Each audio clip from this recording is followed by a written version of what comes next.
Good morning. I now call the April 7, 2022 Administrative Briefing and Work Session of the Marion County School Board to order at 9 a.m. Please silence your electronic devices and remove hats to avoid disturbing others. I'll now ask the School Board Attorney to explain the rules of this work session. Thank you, Reverend Cummings. This work session is a public meeting as defined in Florida's Sunshine Law. The Board is dedicated to full transparency in its meetings and its work. In compliance with the Sunshine Law, the Board has adopted uniform meeting procedures, including the right for citizens to participate. The Board will allow public comment regarding any work session item listed on today's agenda at the appropriate time. Speakers must fill out a request form located in the lobby and hand it to the Board Clerk. After the Board and Superintendent have completed their discussion on a particular agenda item, the Board Clerk will call speakers' names in the order received. Each speaker will have 3 minutes. As required by the Sunshine Law, the Board must maintain orderly conduct and proper decorum throughout this meeting. Speakers may criticize subject matter and decisions in a respectful manner, but not people. Finally, speakers must be very careful not to violate the privacy rights of others, especially students and their family members, by mentioning their names or other identifying information. Thank you for your attention to these important rules. Thank you, Attorney Powers. We'll now begin the work session with the Superintendent's Administrative Briefing. Dr. Gullett, good morning. Good morning, Chair Cummings, members of the board. Always great to see all of you here. The only item I have for a briefing is to introduce one of our new team members to all of you. He would be introduced ordinarily as with another on Tuesday at our school board meeting, but because he is here for a presentation, I'm going to ask Mr. Terry Norwood if he would just come up. Mr. Norwood, I'm putting you on the spot, but if you'll come up to the podium, at least so they can see you. And let me give you a little bit of background. Mr. Norwood is joining us as the new incoming Director of Risk and Benefits, and he holds a Bachelor's of Science and Safety, master's degree in business administration, and an associate in risk management certification. And he has had quite a bit of experience. Most recently, he's been responsible for statewide legislation in the industry, but he comes to us from the greater Kansas City area, where he worked to serve as the Chief Risk Administrator, supporting 150 entities, including 40 school districts. So a lot of great experience that he's bringing to Marion County. We're very pleased to have him here. Welcome aboard, Mr. Norwood. Thank you for deciding to come to Marion County. Look forward to working with you, sir. Thank you. Awesome. Welcome. Yes, ma'am. Hold on, Mr. Norwood. Come back. You moving kind of fast. Ms. Thora. You almost got away.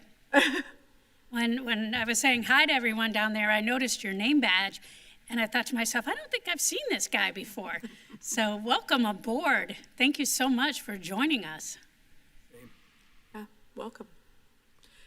And while you're there, I see Ms. Lively back there. Yeah. So I do want to tell Ms. Lively, thank you for all that you're doing, have done for this district. Come on, stand up, Ms. Lively. Come on. You have been truly a jewel to this district. And so I personally want to tell you thank you for what you do for our district. Much appreciate it. Sure. Yes, sir. Yes. Mr. Norwood, welcome, and we're an asset, so we want you to use your imagination, go forward for the good of the cause. We teach students. We're an educational organization, and we want to be in the top 10. That's the goal. Wonderful. Thank you, sir. Thank you, sir. Are you a Chiefs fan? Oh, absolutely. Okay, all right, then that works well in my household, so welcome aboard. As long as they're not playing the Dolphins. That's a good one to end on, huh? Thank you, Mr. Norwood. Welcome aboard. Chair, Yes, ma'am. I do understand that this is Ms. Lively's last Yes. meeting and work session with us. And Lori, from the bottom of my heart, I can't thank you enough for your partnership through so many phases through all these years, and just everything that you have done to guide us and keep us out of trouble and protect us as well, and just always showing our district in the best light possible. Yes. And reducing the risk whenever and wherever you could with your team. And it still seems unbelievable to me that you're retiring, because I thought, well, I'm not aging, so surely she's not aging. Well, it's definitely a little premature in terms of that, so it'll be interesting to see how everything pans out. And thank you as well on your part for everything that this group is doing for the students and for the district. Thank you. You sure will be missed. You will be. Thank you, Ms. Lively. Thank you so much.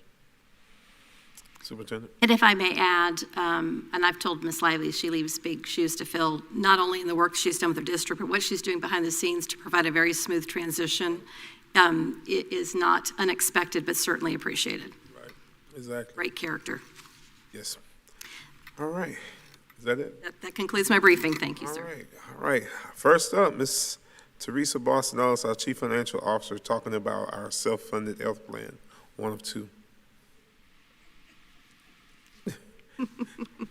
It's really, I knew it was really Ms. Lively. Okay. Good morning again. Good morning. Chair Cummings, board members, Dr. Gullett, Attorney Powers, Ms. Prestipino. So I don't know how you feel about it. To me, it's almost unbelievable that we are already in the second year of self-funding after so many years that we talked about it before we actually took the leap. So today we're here to talk about some of the reserving, claims update, and actually a preview of what rates are going to look like for 2023. And Thomas Buss is here with Gallagher. Pause just a fine. second. We're only hearing the Can't- House. we can't really Not hear. you back here. Is that better? No, No, it's not you. Oh, Okay. Thank you. Say something, Ms. Lively. Let's see. can you hear me? No? It's just the House sound. Our speakers aren't on back here. Yeah.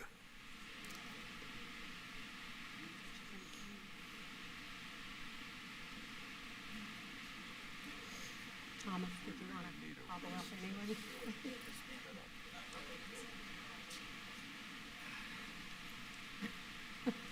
Estimating that that's about 50 feet away. Wow.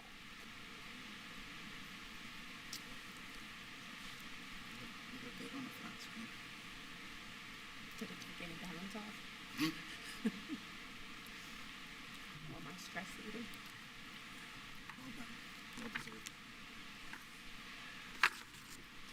Give us a test, Ms. Lively.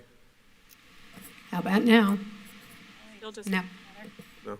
We're gonna take a Mr. spot. Christian, for what it's worth, the air handler seems louder today than typical, so that might be part of the interference. Let's do this. Let's take a few minute recess. I don't want us to keep rolling. We're gonna recess for a few minutes. Yeah, it's hard to Can't hear him. know. Yeah. I'm getting a big echo. It's because it's only in the House. Yeah, I agree. I think.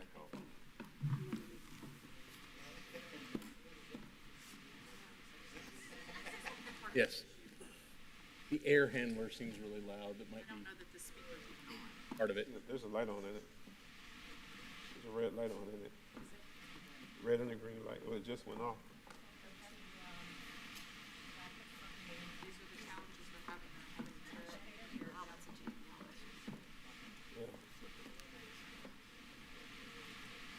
Sure. How do I get something on the workshop agenda like this? Because I really, really need to, get into it.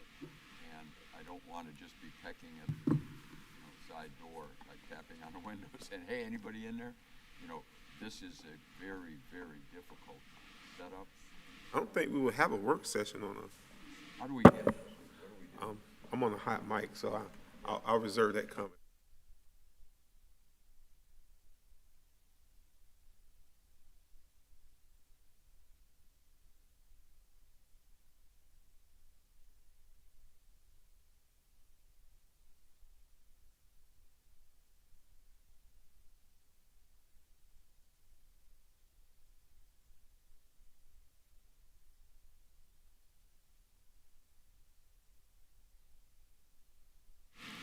Testing 1, 2, 3. Can you hear that on stage? Testing 1, 2, 3. Testing.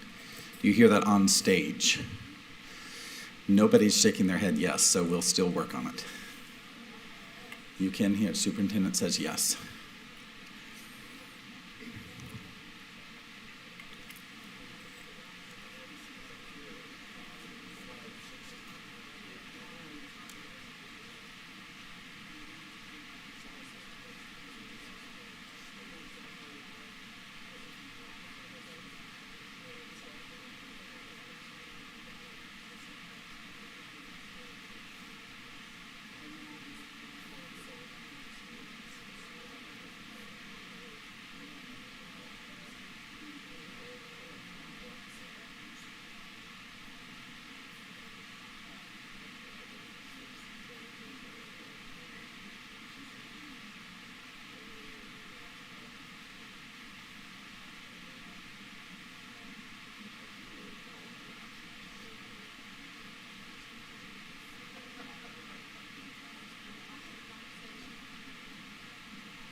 Microphone check. Oh, we got feedback, Adam. Feedback, Adam. Is there anything coming out of the stage monitors now that you can hear? Check. We can always turn it down if it's too loud. Testing. Reverend Cummins, I'm sorry, I can't hear you. Up, turn the stage volume up. Adam, can you turn the monitors up anymore? Testing 1, 2, 3, check 1, 2, 3. Testing the microphone at the podium. Testing 1, 2, 3. Is that an improvement? Yes, keep going up, Adam. You may have to turn the subs up in addition to the master. Testing 1, 2, 3. Hopefully you can hear sound coming out of the stage monitors. Mrs. Sawyer, if you can hear that. Mr. Browning, are you able to hear that? Testing 1, 2, 3.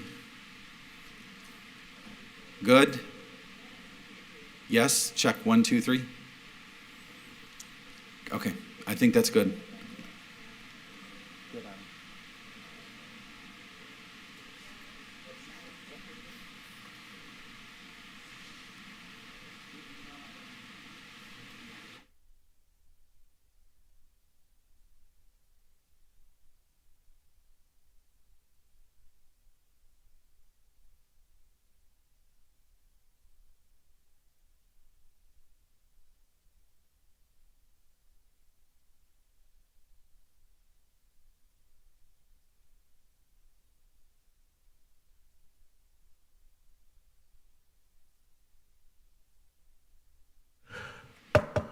We're back on. We're going to continue with the administrative briefing and work session. Ms. Lively, thank you for being patient and coming back so we can get this presentation going. Okay. Can you hear me? Yes. Okay. So, again, we have Thomas Buss here with Gallagher, who's going to go over the presentation. We also have Mr. Glenn Vogt, who's here with us today. He is our actuary with Gallagher. He's the numbers guy. And Aileen Colucci, who is our account manager. So they are our support team. I'm going to have Thomas come up and go through the presentation. Thank you. Thank you. Good morning. Morning. Difficult to follow a jewel and a chief, I suppose, after those intros. Fantastic. And Lori, couldn't agree more. Duly deserved. She's been simply incredible to work with, as we all agree. Yes. Chair Cummings, board members, Dr. Gulick, good morning. My name, as Lori mentioned, Thomas Buss with Gallagher Benefit Services. We're going to go through 2022-2023 health plan updates, highlights, answer any questions you may have, and projections for next year. As a precursor, the plan is continuing to run very, very well. You're doing the right thing with this track and self-funding. We're getting into the swing of being good stewards of your plan as we continue to fund it moving forward, as to not forget our mission in stabilizing and improving the health plan strategy over time, right? So compliments to the initial start to this. We'll get into why that's occurring, a few factors that we need to be cognizant of as we move forward, and then our recommendations as we've discussed with risk management, with the insurance committee, and administration. So as we begin, your first slide here this morning, a couple cost drivers we'd like to remind you of. This is nothing new. In the past 12 months, we've certainly talked enough about COVID. We know that the Delta variant, last year was something that was unexpected for all of us. We had an unexpected second half of 2021. So what that means is the claims experience did track higher than the first half of the year, but wasn't in a performance realm where we were terribly materially concerned. And we'll show you what that has resulted in here in a few subsequent slides. We've talked about pent-up demand. An example of Thomas delayed his access to a surgery because he was concerned of exposure to COVID. We saw that continue through the second half of 2021 that were delayed. We also have claims that have, as a reminder for the board, we have a stop-loss insurance policy. So you all self-funded are covering the liability of your claims exposure, but only up to a maximum threshold or ceiling. So there's your reinsurance or stop-loss policy that you've purchased. That has a $300,000 specific deductible for a high-cost catastrophic claimant. We had several of those that exceeded. It was a total of 6 claimants last year that exceeded that level. So certainly 6 seems to be a high number, but we have seen double, if not triple that in years past. So that's a factor, but not a concerning factor.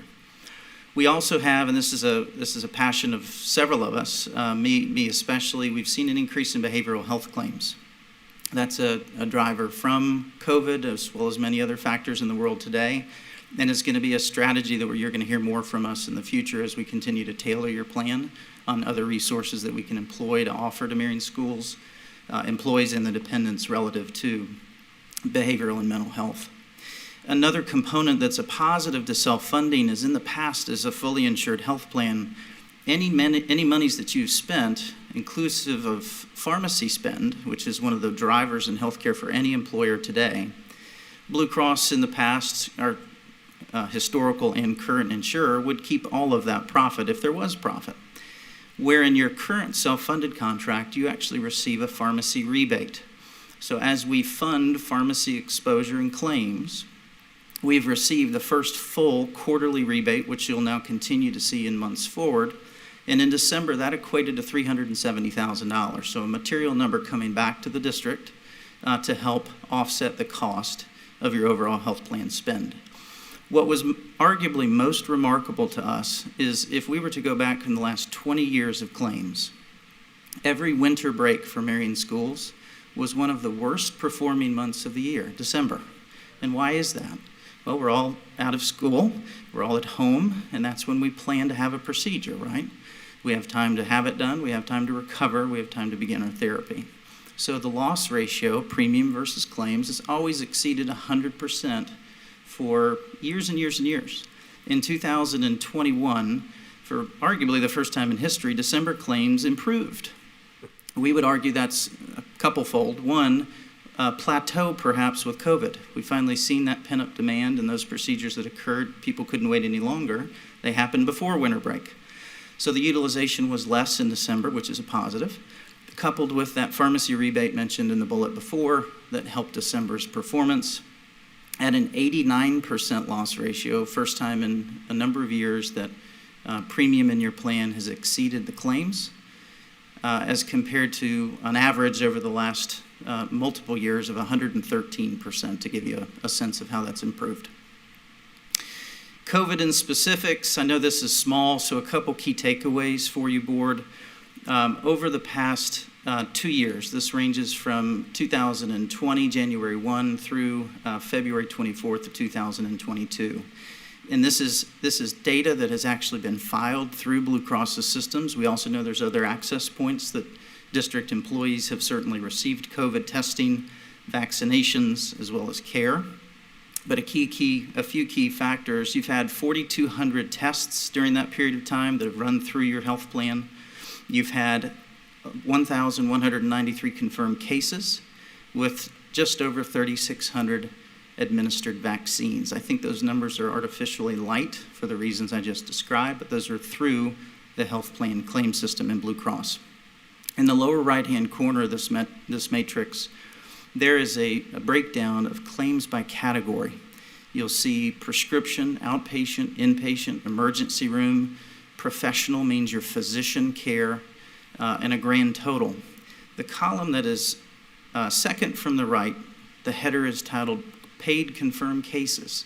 These are the actual diagnosed COVID confirmed members of the district's independents that have had treatment in any of these categories. So over that two-year period of time, a $5.2 million spend can be directly correlated to COVID diagnosed members of the district. That still tracks well under 4% of your overall claim spend, and actuarially, as Mr. Volk has validated, is, as we've talked about time again, not a material concern, not a driver to your health plan's performance. Certainly comorbidities from that, but again, COVID has not been the driver to an increase in your health plan spend. So continue to validate that point.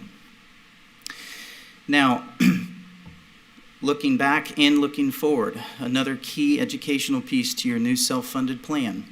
Under the state of Florida statutes, any municipality has to maintain, under section 112.08, a state-required reserve fund. And on average, that is a 60-day safe harbor of claims liability on average in the past and looking forward. So actuarially vetted, we are coming to you today to say that the reserves, while we have certainly started in the right direction, we have a 2021 deficit of just over $4 million. In conversations with Ms. Boston Ellis, that money certainly has been allocated.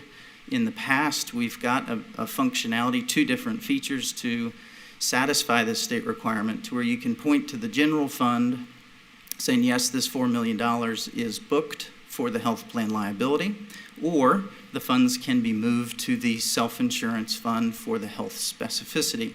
The recommendation is for, and Ms. Boston Ellis in her approval, is to move that $4,748,000 from the general fund to the self-insurance health fund to satisfy that state requirement, as has to be communicated to Tallahassee for that, and that's done on an annual basis. We'll look at that year over year. In 2023, looking forward, the board has been very, very good stewards of continuing to fund your health plan's revenue. Over the past 2 years, as a reminder, you have increased your board funding at an amount of 4% per year. You've been very gracious, as the employees have not had to increase any of their contributions. That's our objective. How do we help the employee, right? And then further, as mentioned at the start of the presentation, how do we continue to improve the plan design? And that's what we're going to be coming back to as we finally get this in a place to where the reserve requirements are met and we're funding it at an appropriate level. So our recommendation in 2023, I'll show you some key factors here that Mr. Volk has prepared for us in the analysis, is to continue to be good stewards and fiduciaries of this health fund, with in 23 a 6% increase in the board funding, as we continue to note that medical and pharmaceutical trend, cost of healthcare isn't going down. On average, a blended number would be somewhere between 7 and 9% per year.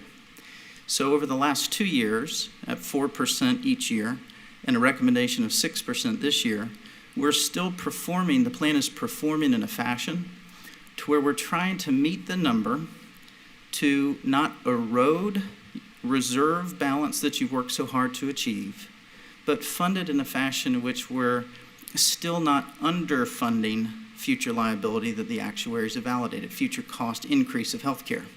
In doing so, we'll be coming back to you in May with other strategies on how do we bend that curve. What other programs can we look at to continue to put a proactive effort in reducing that cost? So a 6% increase to the board funding contribution is the recommendation. We're going to have one more month of claims analyzed as we come back to you for your May 19th work session, and we'll be making a final recommendation if there's any variation to that through the next month's claims.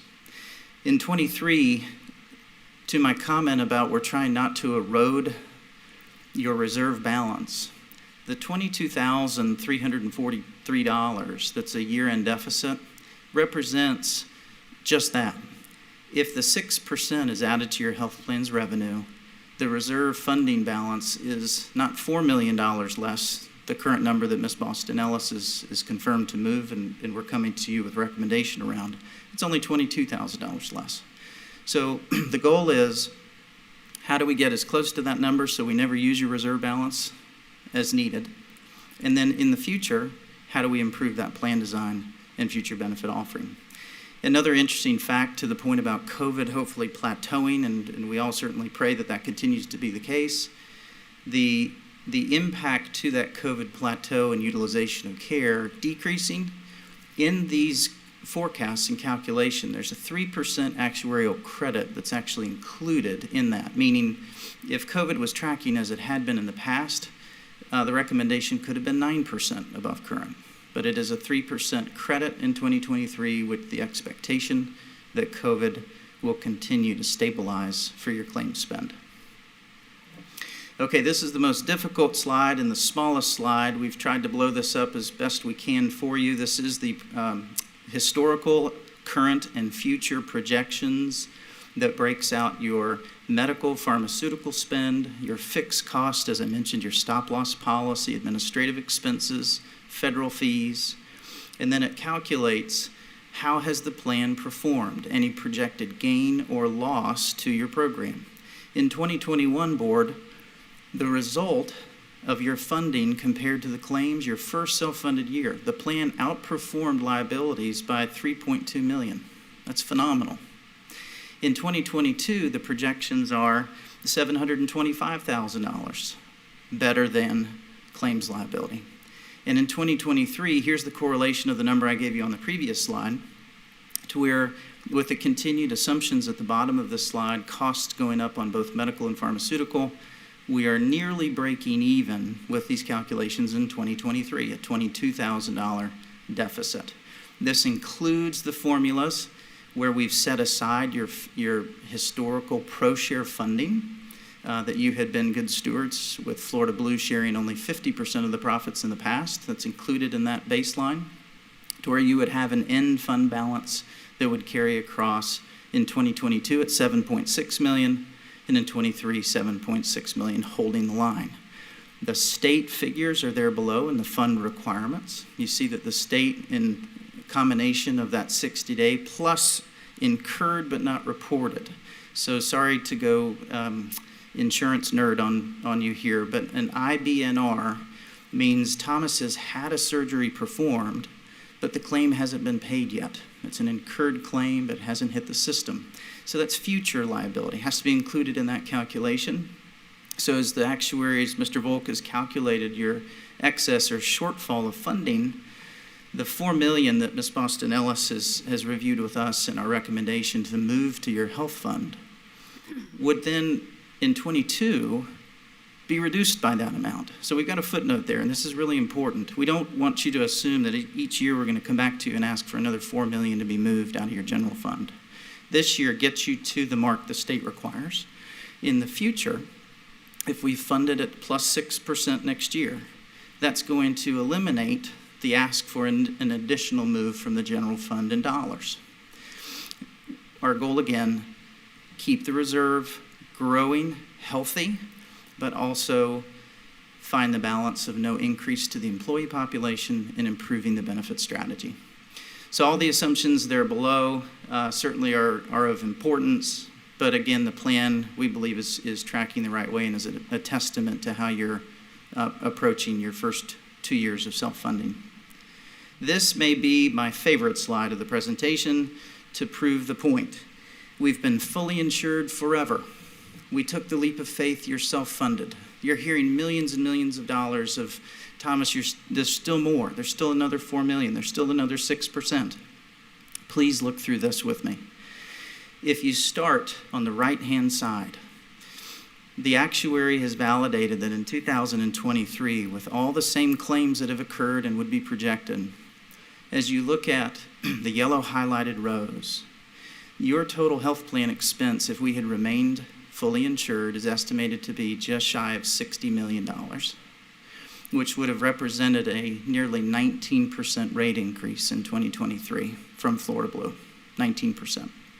As compared to your first 2 years and into 23 and our recommendation for next year, self-funded, your total expenditures on a self-funded program, all factors we just discussed, at just over $53 million, a $6.5 million improvement in overall spend. So with the 6% increase, we're still $6.5 million better than we would have been fully insured. That, ladies and gentlemen, is why that's my favorite slide of the presentation today. Assumptions there below.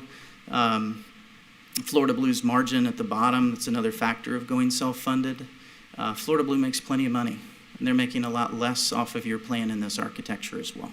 And you see that as a 5.9% versus an 11.7% comparison. That summarizes where we are today. Again, we'll have more information for you on May 19th. But again, compliments to you and the approach, compliments to risk management, Lori, Nancy, Mr. Norwood, and team. That this is really being administered to well. That's a lot of extra work for risk management, and they're doing an extraordinary job, and we're tracking in the right direction. We just need to continue on that course for success. Any questions? Go ahead, Mr. Brown. Yes. Re-summarize that last important slide. Yes, sir. Re-summarize that, just pull it together in a capsule if you would. And I'm having a little bit of trouble hearing you based on speed of, and we get a feedback. So your actual next word is covering up the previous word. Yes, sir. Let me. Oh, that's better. Just okay, all right. That right there was good. Kevin, I'm not going to eat the mic, but I'm going to get really close. The fully insured renewal, Mr. Browning, for 2023, if we had never gone self-funded, as calculated based on the claims, would have been 19% above current. Our recommendation for 2023 is a 6% increase in funding, which is $6.5 million less in total spend from the district towards your health plan expenditures than if we had remained where we've been historically. Thank you. Did that answer your question okay? Okay. Thank you, sir. Dora? Thank you, Chair, and thank you, Mr. Buss, for just always presenting such critical components in a very understandable way.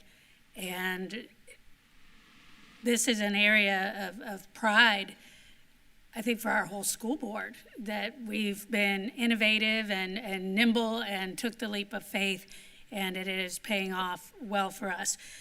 I have a couple of questions, just looking for an update. Everyone knows my interest in our Mammogram Initiative, and I'm wondering where we are with that in terms of resumption, because there was so much that we weren't able to do, in the past couple of years. So where are we with that? A great question. So your wellness program board continues to be a shining star, not only locally, statewide, but nationally. As a reminder, it has won platinum awards around the United States of America as a benchmark for its application and impact and ROI on lives. One of the focuses has been the underutilization of a mammogram benefit. To Ms. Thrower's comment, under state law, mammograms are to be covered at 100% for anyone that may need that screening to be done as a female. So we had took taken that into the community proactively with Radiology Associates of Ocala as a great community partner, and had set up specific Saturday mornings for mammogram events with other community vendors on site. It was met with rave success. Utilizations were booked within 24 hours on the schedule. Everyone showed, everyone gave us great compliments. The results were shared immediately with the participants by the radiologists there on site. There was no delay. And several identifications of precancerous opportunities for treatment was identified during those events, which is just what we're trying to do. Identify catastrophic risks sooner, improve the health of the employees sooner. COVID hit, and as all medical practices did out of precaution, those events were paused. Ms. Thrower, I'm excited to tell you that they are willing to re-entertain that now, and there are conversations with Ms. Laurel Lingle of our team, as well as Radiology Associates of Ocala, to continue that at the nearest opportunity. There's talks about as early as late spring, early summer. So more to come on a definitive date, but we are re-engaging that effort. Fantastic, thank you. And then my second question is, I have three, so my second of three is looking at the outpatient and ER claims. It looks like it's a combined about 2 million. And I'm wondering about the possibility of partnering with any city or county efforts that are going on, and if they're doing anything innovative as far as their own clinics for their own employees, something we might be able to partner and piggyback with to help reduce some of those costs. Just an idea. No, a great question. The county has employed a relationship with the Heart of Florida Health Center as our federally qualified health center as a pilot program that's in its infancy but is progressing well. And I think that's you've taken the words right out of our mouth for what we're going to be bringing back in May 19th as some strategy ideas within the community of how we engage that differently.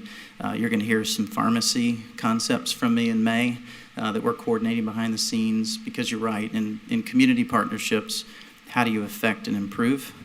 And the wellness program has been the catalyst behind that, so we're going to continue on that front. So a great comment, and we'll continue on that path. Excellent. Strong communities, strong schools. Okay, and then my last question has to do with at the federal level. I understand that there's been a family gap and that the marketplace doesn't cover. And I'm a little bit concerned about how that might filter down to us at some point, because right now, I think anyone that utilizes our insurance knows that it's pretty good for an individual, but if you try to put your family on it, it becomes very expensive. And so I am a little bit concerned about what our obligation may be moving forward as the feds try to work with that. And you're correct. In the past, the gap as it relates to family eligibility and coverage through the marketplace has been a huge issue federally. Your program design covers eligibility for the employees and dependents. Children can be covered on your health plan to age 30, right? If we call a 30-year-old a child, but they can be, right? And what we need to consider is the federal government has continued to look at different programs based on income eligibility, coordination with the state. Medicaid eligibility has been another big review. Governor DeSantis has looked at that multiple times. But here in our backyard, Mr. R, I think the opportunity is with the continued success of your health plan and funding as we're doing it, getting to a point to where we look at the family premium and the contributions. Is there a way to make that more competitive per paycheck for an employee? I want to remind you, you have one of the only spouse also employed family rates that we have in our entire block of business in the state of Florida that we've seen, that is such an advantage that if both spouses are employed by the district with children, the rate per paycheck for them to cover they and their dependents is in excess of 50% less on average than if it was just one adult or employee covering their full family. So that's a huge opportunity there that we educate where appropriate. We have a lot of utilization there. There's different ways to design the plan in terms of funding that we can look at actuarially. You have two-tier rating today, single coverage and family coverage. A family would represent one dependent or any number of dependents. You can also change that to employee plus one, employee plus two or more. You can look at employee and spouse, child, children, and family. So there's different mechanisms that we can entertain that perhaps would be another cost savings opportunity for the family units of the district. But as far as the federal component, right now the Affordable Care Act remains the law of the land. The exchange still exists. And for those family dependent members to go and receive a subsidy through the marketplace, you're right, that's seemingly there's no change to that unless the feds do create a solution. But to that end, we do not have one at this point. Okay, thank you very much. And again, thank you for everything. Mr. Burnham? Yes. Your answer in reference to going back to the mammogram question by Board Member Thrower, you specifically referenced female. Now, I'm aware that a statistically smaller sample are male, and you can have identical catastrophic outcomes with cancer, male and female. So you had indicated it was only female, but we don't just have a sex discrimination issue there. Am I correct, or am I wrong? You're 100% correct. If a male were to approach us with interest in attending that event, they would be fully eligible to attend, and the specialist would, perform the scan, go through the analysis in the same fashion. The health plan would also perform that coverage in the same fashion, so long as that male meets all the medical guidelines within the medical scope. So yes, sir, no discrimination to that effect. Excellent. So if we can keep that clear so that we do the same screening, because the catastrophic nature of the issue is unbelievable. So that's a really important point to encourage the entire population. Very good. Yes, sir. Thank you. Thank you, Mr. Burnham. Thank you, Board. Mr. Buss, I want to tell you, slide 7 became my favorite slide, too. Yes. And it was our favorite slide on the call, too. We actually had someone who asked the question, and he was like, Mr. Buss was like, oh, you've just set me up. This is perfect. Yeah, so it was really, really good. I see that we are moving in the right direction. I think back, Board Member King, Board Member Thrower, when a couple of years ago we approached this topic, and we went down and viewed someone else that was doing it, and I thought about that clinic that they actually had within their district, and it was good to hear that we're going to be talking about that in the very near future. So thank you for what you're doing, and Ms. Lively and you and the team for pushing this initiative. It shows that we made the right decision to go this way, so thank you. Yes, you have. Thank you all. Have a good one. Any public comment? Any other board comment? I just, go ahead. I just personally want to tell Mr. Buss and Ms. Lively, thank you so much, because these numbers are indicative. They just show that we were a board and we were employees, and your team too, that we all just come together to do what's right for our district and for our employees. And this is evidence, great evidence. And I also want to tell Ms. Lively, thank you so much for your hard work and dedication for the past several years. And I also want to thank you, because I believe it was maybe 2 or 3 years ago, I think, when I made that phone call to you about this, and you were like, well, let me check into this. And I can't think of the gentleman that approached us about that. And Ms. Lively was always very skeptical of these programs and had never seen anything, but she listened, and this is great. So thank you, and I wish you well in Thank you. new endeavors. Yes. Thank you. Yes.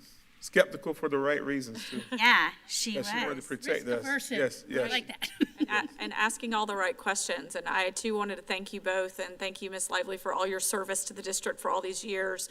Mr. Buss and I had conversations about some of this before I was even sitting here.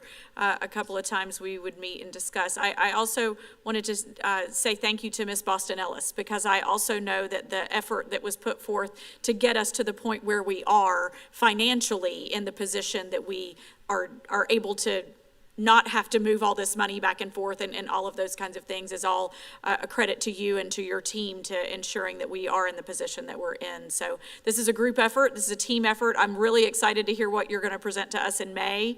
Unfortunately, Ms. Lively won't be here, but we are looking forward to working with our new staff member to move this forward and continue on the same pathway. So thanks to you all. I suspect in the next couple of years, you're going to see a lot of positive changes to even make this decision to go self-funded improved even more for the employees and the benefits. There's a lot of exciting things out there that Thomas is anxious to bring to everybody. So we talked about it for a long time, for those of you that have been around, maybe as many as 5 years before we decided it was the right time to do it. So it's an exciting thing to know that you're saving the money rather than giving it away. So Yes. We're gonna continue to carry your torch of innovative risk avoidance. thank you. She was managing risk. Listen, thank you. And Mr. Buss, I see you I see how you're moving a little gingerly, so I hope you got good insurance. Well said. But I did hear in the presentation that we need a consensus on this $4 million move, that we need to move to, from general fund to the other fund. So, board, what did we hear? Do I hear anything from you guys? Yeah. We have consensus? Have my support. Okay. Ms. King with a head nod. We're good. Okay, so you do have consensus to go ahead and move forward with that so that we can get that going and keep our staff and everybody protected. So thank you, guys. Any public comment at this time regarding this topic? Any public comment? There being none, we'll move forward. Support Services, Human Resources, Employment Services Division, Mr. Brian Green, Summer School 2022. That's thunder. It is. Lightning is on the way. You guys be safe as you're going out. Thank you for coming too. All right, good morning. Morning, Ms. Beck. All right, good morning, Reverend Chair Cummings, Vice Chair Campbell, board members, Dr. Gullett, Mr. Powers, and Ms. Prespatino. I am joined this morning by Mr. Green and Mr. Frazier, and we are excited to present to you summer programs for 2022. Our theme this summer is that we're going to set SAIL, and SAIL stands for Summer Adventures in Learning, and that's really what we want our summer programs to be all about. So as you can see here, that this provides a really nice, quick overview of the elementary and secondary programs that we are going to be offering this summer. Like last summer, we are offering very robust programming. We have access to those ESSER dollars, and we want to make sure that we are minimizing loss of learning that our students may have incurred over as a result of the last couple of years. And so we want to be very strategic, and we want to make sure that we are utilizing that summer opportunity to help continue to close some of those gaps. I'll point out a couple of highlights to you. So we are serving our earliest learners in Vpk and Esc Pre-K. In kindergarten through 5th grade, we will have our 3rd grade camp as always, as that is a statutory requirement. We will be serving our students with IEPs through our extended school year program. We'll have an enrichment camp that I'm going to talk to you a little bit about, and then kindergarten Kickstart. In middle and high school, we will have our algebra readiness and algebra refresher, geometry readiness. We also, for the 2nd year in a row, will be having our Avid bridge programs. New this year is advanced studies and career exploration, credit recovery for sure, and then driver's ed in high school, and then a few more that we'll be talking about in just a moment. So let's begin by talking about some of the elementary programming. So the first thing you will see is you'll see kindergarten Kickstarts. That is going to be for 1 week. That is July 11th through 14th. That week was very strategically chosen. It is close to when school begins, and so we really want to try to welcome in our incoming registered kindergarten students. So that's giving families time to get those students registered. We want to give them in that 1 week, we want to begin to lay some foundational skill work.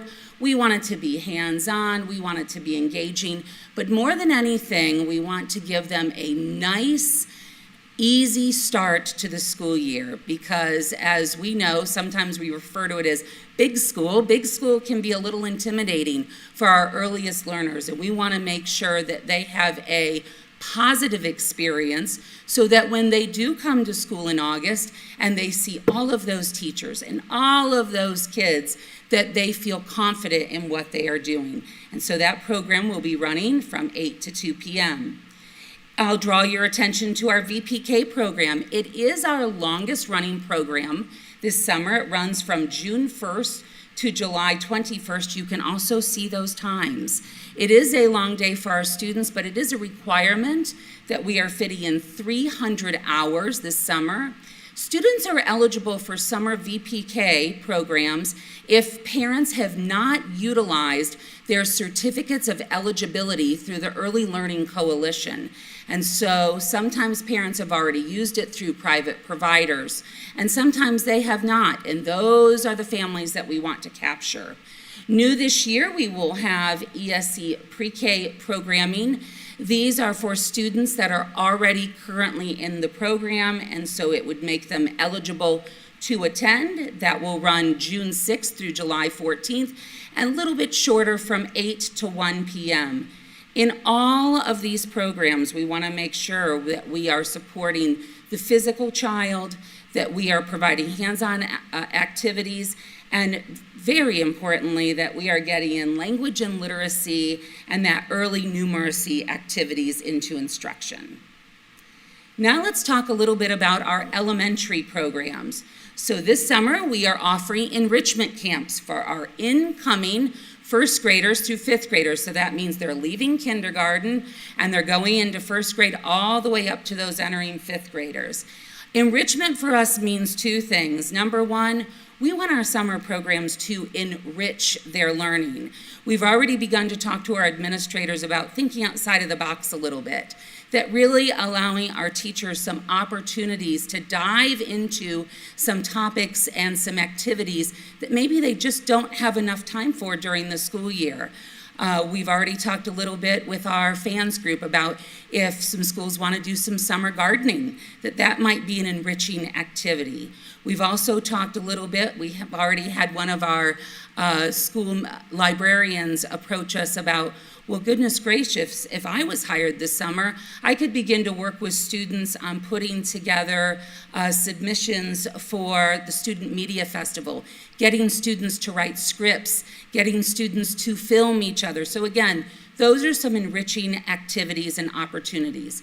Enrichment for us also means that we are specifically identifying students that continue to have a learning deficit in ELA and math. We want to make sure that we're using this time providing those enriching and extending activities to continue to close the gap.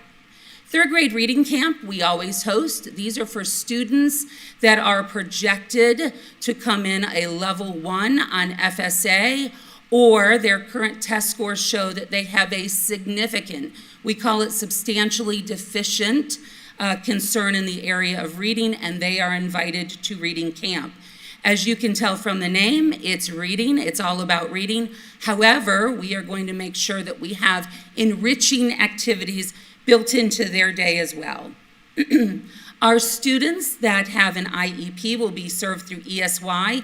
Different this year. Typically in past years, those students would have participated just a couple of days a week for a set period of time. This year we are extending that And most of our camps are running from June 6th to July 14th, and our ESY programming will run that full length of time as well.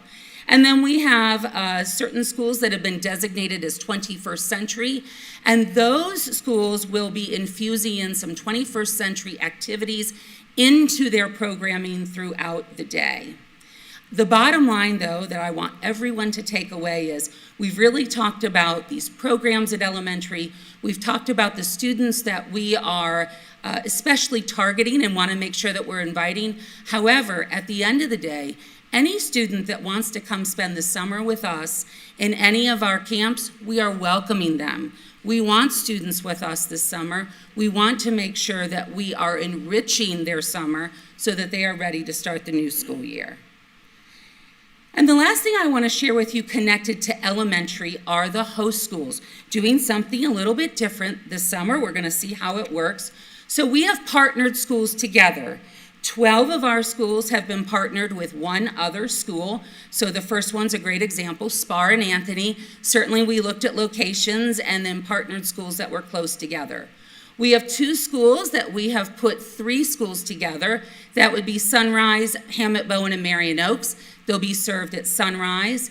And then we have Dr. N.H. Jones that will be serving N.H. Jones students, Madison Street, and 8th Street students. The reason we are having something called host sites this summer is we hope that this helps a little bit with a couple of things. One, we hope that this helps with hiring because it's giving us 2 faculties in which to pull from. And we also know that that will support with coverage. So that includes when we need coverage for to help oversee the program, or because we have folks that may be attending an important conference that we've sent them to. We've just got more staff in which to pull from. I'd like to point out 2 host sites, Marion Oaks and Maplewood. Those are going to be our 2 sites that will only be holding our ESY program, and they will also be holding our VPK programs there. All right, and so with that, I'm going to turn it over to Mr. Frazier. Good morning. Thank you, Ms. Beck. I'm going to elaborate a little further on the secondary program overview. We are anticipating invitations for summer school. We'll be going home with students the week of April the 18th. I'll draw your attention to Session A, which will be held from 8:30 to 3:30 on June the 6th through June the 23rd. Session B will also be from 8:30 until 3:30 on June 27th through July 14th. We are currently working with our transportation team to provide students with transportation. So to elaborate a little more about some of our programs that we're offering within our middle and high schools, you'll notice there is an advanced studies and career exploration unit that each school is being provided, which will allow schools to have some flexibility to meet the needs of their students attending summer school. For example, discussions with some of our principals have occurred with schools looking to offer potentially Spanish to their students and others that are looking to provide career exploration. Middle schools are being provided an algebra readiness course to help prepare students to take Algebra 1 in middle school. High schools are being provided algebra refresher courses to ensure students have additional time to master algebra standards and will have the opportunity to take the EOC on July 11th through the 14th.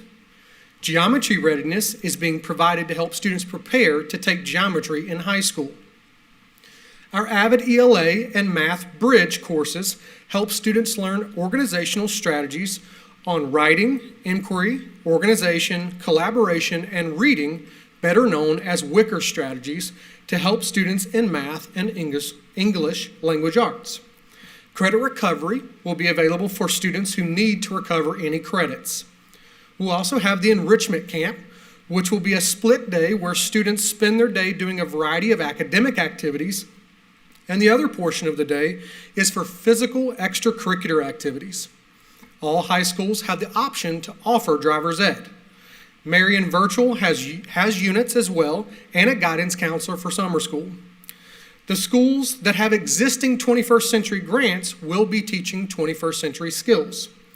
And our extended school year will be hosted for identified students with disabilities at Hillcrest School. All of our secondary schools are hosting summer school. Thank you.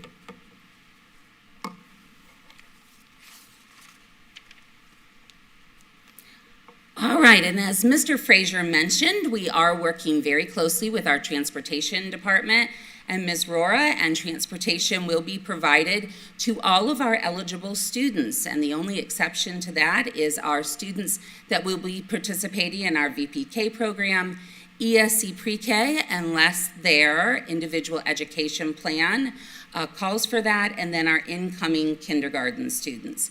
Breakfast and lunch, we are working with our food service department, will be provided daily to all of our students as they come to camp. And then we have a plethora of employment opportunities for our staff this summer, and we hope that they want to join us. We will have positions for teachers, paraprofessionals, and you'll see some examples of those different paraprofessional positions, receptionists, content area specialists, which we refer to as our coaches, our literacy coaches, school counselors, student services managers, some folks refer to them as our deans, elementary special area teachers. That is new programming for us this summer. Again, as we're talking about creating enrichment opportunities for students, this is a chance for our special area teachers to do some activities that they just don't have time to do during the school year. So let's do it this summer. And then healthcare assistance to make sure that we've covered all of the needs of our students. And then I'm going to turn it over to Mr. Green, who's going to talk a little bit about unit allocations. Thank you. Good morning, and as you heard from Ms. Beck and Mr. Frazier, we are excited at the number of robust summer opportunities, program offerings that we're going to be providing for our learners. And to provide these opportunities, it obviously requires personnel. So what you have before you should be a large ledger sheet. I'm going to review it real quickly just to orient you to both sides. On one of the handouts, you're going to notice on one side of the sheet at the top of the table are instructional units, and on the opposite side of the sheet at the top of the table are non-instructional units. And what you're going to notice is that these staffing needs are identified by summer program. Wait just 1 second. Yes, ma'am. It's in our packet that's online, but for those that don't have it, we don't have it on our screens. So we have the ledger sheet. I don't know. I could follow your presentation as long as you realize that I'm not looking at what you're looking at. Yes, sir. Okay, like that, that would work for me. Okay. In terms of gathering your information. Right, there should be some large ledger sheets up there. Ms. King is holding up a copy. All right. I'll get you one. Thank you. Yep, it's probably in your packet. There it is, right there. Want to share this? That's yours. Yeah, do you have one? Yes. Yes, okay. I have it on my computer. Thank you. Thank you. Okay. Yes. Okay. Looking at it on the computer, Ms. Campbell's probably going to be a challenge with the size of it on there. No, it's fine. I got it. Do you want to have a ledger sheet? Okay, perfect. Go ahead. Yeah, go ahead. All right, excellent. So now that you have the ledger sheet, across the top, each program, summer program, is identified. And then what you're also going to notice, the funding source is also identified for that program in the row just above those programs. Also, what you're going to notice is across the side, each department and each school is identified. And then across each of the rows at the bottom, the number of units for each program is identified. And to the far right side, the number of units for each school or department is identified, ultimately for a grand total at the very bottom right-hand portion of your sheet of the staffing personnel needs that we will need in order to fulfill these summer programs. That concludes our presentation. If you have any questions for us, we'd be happy to answer them. I did have. Go ahead. Oh, go ahead. I'll wait. No, please go ahead. Go ahead. Thank you. And thank you for the presentation. Yes, looking at the top of this ledger sheet, and pretty much all of it except for Title II, I guess, But most of it, I would say the majority, would you say, is going to be funded through ESSER funds? The vast majority is going to be funded through ESSER funds. Okay, thank you for just emphasizing that, because this is great, but it's also scary to me. Yes. Because we know that we need robust summer programs to get to where we're trying to get to, which is a true aid district, you know, a proficient aid district. Yes, ma'am. So I love hearing about the emphasis on VPK and pre-K and kindergarten readiness, because my understanding, and thank you, Ms. Beck, and also Mr. Frazier. Mr. Frazier, I didn't want to just call you Chad, for the information that you gathered for me, because my understanding is that the perennial aid districts like St. John and Sarasota, all of those very young children are meeting all 10 of the milestones coming into kindergarten in terms of readiness, and our kids typically are meeting none of them or one of them. Is that correct? Please. So I would agree with you that our STAR early literacy data does tell us, when looking at our incoming kindergarten students, that we do continue to have a struggle with their readiness rates. And so you are exactly correct, Mrs. Thrower, that this will be an opportunity to be able to work on all of those readiness activities throughout the course of our programming. So thank you. Yes, ma'am, and it's a fantastic opportunity, but with ESSER funds, it's temporary. Right. So we, as a board, have got to be cognizant of that and be already thinking forward in how we can continue these programs and to build on that. I love the acronym SAIL, Summer Adventures and Learning. That's just so optimistic and exciting and awesome. So whoever thought of that, great job. When it comes to secondary, again, great, robust summer programs, greatly needed. I'm wondering about driver's ed, because I know an application is required, and a lot of times we have kids that have learning disabilities, especially in reading, that will probably need to be recruited and also supported to be able to pass the reading, the written portion, you know, the rules of the road. They can drive just fine, but they don't pass the written portion without support. So I'm wondering if there's been some ideas around that, and if any support facilitators are going to be hired in those specific areas, because we know with Marion County being the size of Rhode Island, if you don't have a valid driver's license, your opportunities to work and become a functional contributing citizen become greatly reduced, and then you're going to drive anyway a lot of times and you're not legal. Yes, and that's great. And you'll notice one of the areas on the staffing plan, the very furthest left column, which is all of our exceptional student education positions. The very first row there, if you look down under secondary, specifically in the high school area that you're referencing, there is one teacher allocated in each of those schools. And so certainly that is a ESE support facilitator based position that is there to support any of those needs on the campus, to include the needs you are referencing. Gosh, that's a lot of needs for one person to cover. It could be. We don't know exactly our enrollment at this time for the summer programs. I will say that based on the numbers you see before you, that's contingent, much of it, upon the interest of those who apply to these summer programs. You may see a school with 10 instructional units, but they may only fill 7 of them because that's what the student need justified. Yes, and I remember that from working summer school, that if you didn't make a class, then you didn't have a job. Absolutely. But hopefully that won't be an issue. But again, I think the outreach when it comes to driver's ed is very important, to include our kids with special needs and really know that they're going to be supported, because it's embarrassing, when you know you can't read very well, but yet you have the capability to become a driver. So I'll just leave that right there as a suggestion. And then the last thing that was on my mind is Internship opportunities for kids to get, our older kids in secondary, to get those coveted and needed volunteer hours. And so I'm just hopeful that there may be some opportunities like that available.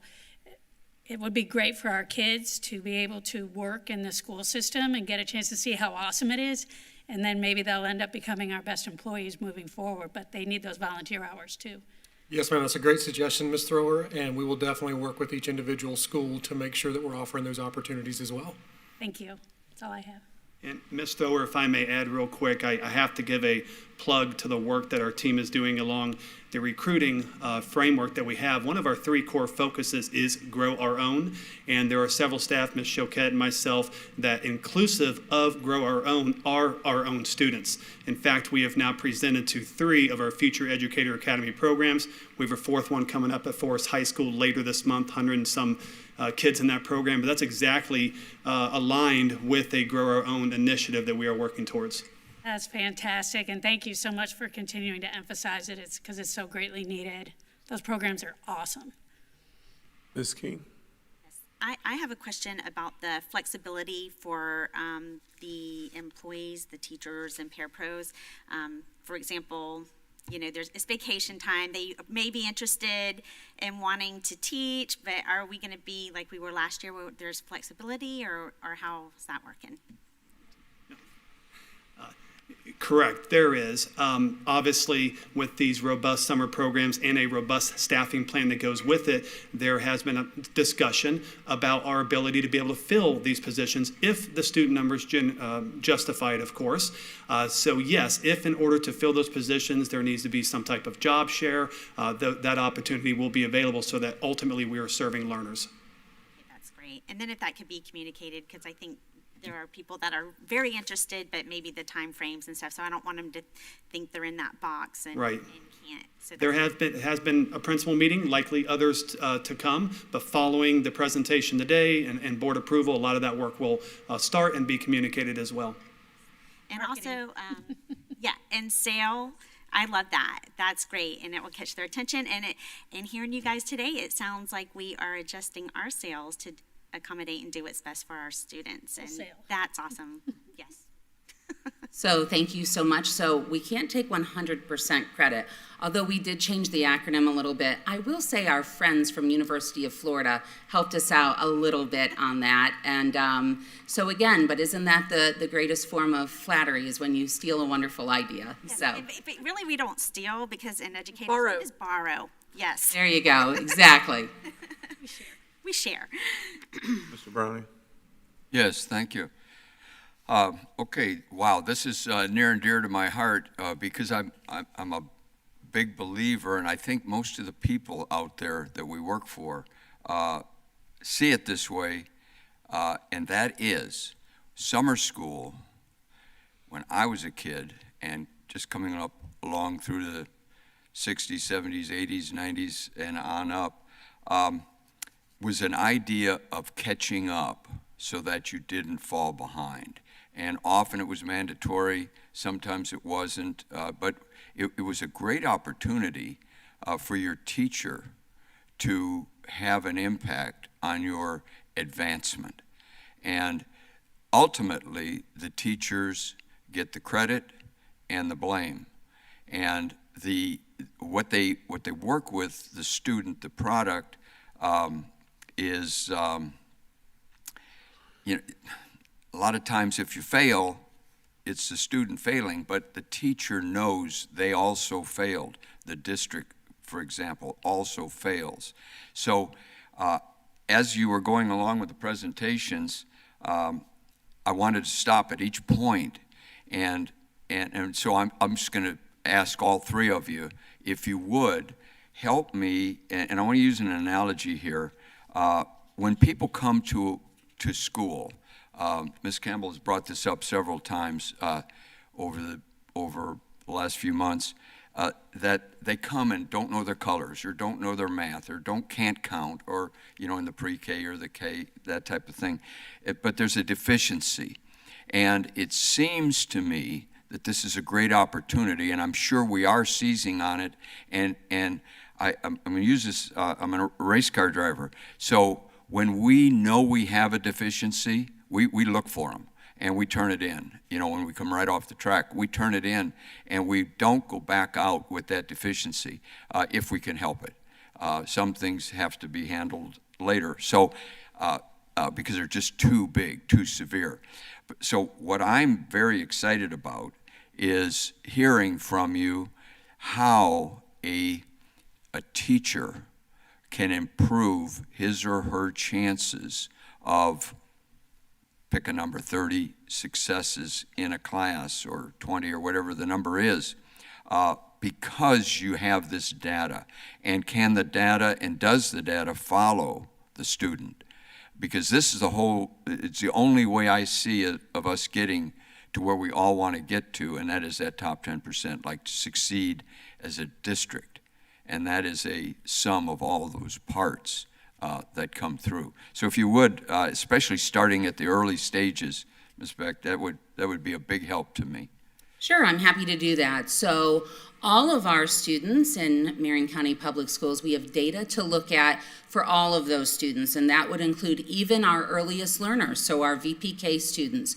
So certainly we are using that data that we take multiple times in the year, and we are using that right now. We are using that to influence our instructional practices in the classroom. We will take our end of the year data, and we will certainly then be helping to make some instructional decisions, working with our teachers for their summer programming, certainly. The other thing that, Mr. Browning, you brought up a great point that we failed to mention during the presentation, is that we will be having pre and post tests as a part of our summer school programming. So that is yet another way that we are able to monitor the data to say, this is how our students came in as a product of the work that they did this summer, both in the resources that were provided to them and the instruction that was put before them. This is a result of their learning. I think the other really important thing I'd like to point out, especially at the elementary level, is we're trying to keep our group size numbers down. So this summer in VPK, it is 1 to 12, and actually it's going to be 2 to 12. So that will be 1 VPK teacher and 1 VPK paraprofessional for every 12 students. In our pre-K ESC, that is I say 1 to 10, but Mrs. Kidwell, who's with us, can join me if I'm saying something incorrect. I believe that is a teacher and paraprofessional to serve 1 to 10 students. In our enrichment and third grade camp programs, that is 1 to 18, and then we are hiring paraprofessionals for every 2 classrooms. The importance of that is that when we have trained staff, which is what our teachers and our paraprofessionals are, we can then create small group instruction and really begin to get down to the student's deficit level. So instead of I'm standing up here and I'm just teaching all of you as a whole group, I can get you closer to me, I can really hear how you're reading, I can see how you're responding, and I can make some adjustments right then during instruction. So those would be some key points I'd want you to know as we are structuring out our summer program. And as we talk about that, and that covers, I think it'll cover secondary and high school. Can we have a focus on this so we can actually advertise it? So if you suspect, for example, a parent suspects this might be advantageous. In other words, we can bring in those that have the need, a way to get them in, and then capture that data for the teachers so that this whole program, I know it's focused on a student, but I want it, I want to understand and focus it on the teachers so they become very empowered to follow that student along and handle deficiencies to get them up to speed, and then we move on. And if you gain deficiencies, a way to advertise out that this isn't all fun and games. This is a way for the teachers to implement what they know is needed for that student to advance. And I think to your point, Mr. Browning, so certainly Mr. Frazier made mention of it. So invitations will be going out to our students and to their families. Those invitations are truly generated, that first round of invitations are truly generated by what our data is telling us. So we are looking at our students that are struggling with their reading skills across any grade level. And those are the students that we're really wanting to target and reach out to. We're asking school administrators to then compare that data and look at their math performance and to make sure that if we have students with math deficits, that they are being invited as well. So invitations will be going out, as well as flyers advertising summer programs will be going out. So you are 100% correct. The other thing I'd like to point out is I agree with you. We want to make sure that our teachers are well equipped to work with our students and their deficits, and that also goes with the resources that they're going to be using. And so all of our programs will have one day in advance of their summer programming starting. Some of that time will be spent getting their room set up, but primarily a large portion of their day will be receiving some professional development on the programs that they will be utilizing so that there's best practices in place, they feel very comfortable, and they know how to make that adjustment should the students in their group not be responding. And that follows the student along to the teacher. So if we go to a different school and as we move through the system, the teacher is empowered with that knowledge of what's needed for that specific student, and they can monitor the progress. Yes, so in summer programming, so absolutely. So going back to our pre and post data, that data will all be available for next school year. The data that we are using to target students right now, that data will continue to be available next school year. It just moves into an historical button. And then we will have our new data coming right out of the gate as we transition into the new school year. Exciting. Thank you. That's a big help. And any other thoughts on that subject by Mr. Green and Mr. Frazier? Yes, sir, Mr. Browning. I would also like to point out, yes, summer school is most definitely a time where we can address students that have deficiencies in either math or ELA or any other content areas that we're offering at that time. But I also want to point out that because of our ESSER dollars and because of such a robust program, we can offer additional programs for enrichment of students to help students that already are on grade level continue to further advance themselves as well. And I would point back out, for instance, the algebra readiness in middle school. That course is specifically for students that would be proficient in math already, but it would be to advance them, to give them the opportunity to meet that graduation requirement in middle school before ever getting into high school, which would provide them opportunities for advanced level math at the high school level, preparing them on for college readiness as well. We have a handle on marketing that to the teachers and to the students so that word gets out and it gets back to the parents that we do have these opportunities to achieve just exactly what you were saying, like market it, like sell it, like get it out there, like really put the positive spin on it, and advance the cause of education? Yes, sir. We will certainly do that through Sky Alerts, through our websites, information out to parents, sending out invitations to the students as well. We really want to market the program, and we really want the general public to understand and know that this is a great place for your student to be, no matter their age range, whether that be taking advantage of our VPK programs or whether that be a junior looking to move into their senior year and taking advantage of these programs. But it is a great place for our students to be during the summer to receive a safe and positive learning environment. And the positive, I want to compliment you, the positive idea on this. Back in the day, and a lot of the parents will see this, that summer school was almost a punishment. It was almost a dunce cap. So this is exciting because opportunity is opportunity. And when you start advancing and you start piling these things up, it's like compound interest. Pretty soon, you're the richest guy in the class. So this is exciting to me, what you're talking about in terms of our overall goals. Thank you. Yes, sir. Just to add my perspective from the staffing role, would be, and this actually plays to Ms. Thrower's question a little earlier, and what you heard from Ms. Beck a little bit was talking about some ratios.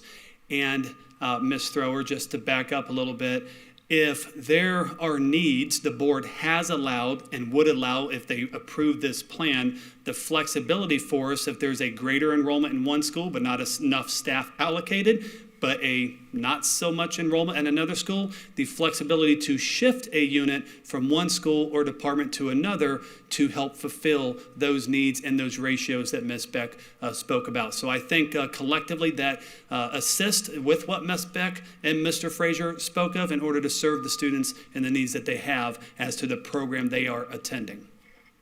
Thank you. Fully endorse that. That's full utilization of the resources, both for the teacher and for the student. Thank you, and the family. So the advantage of having this presentation in advance gives us the opportunity to review it.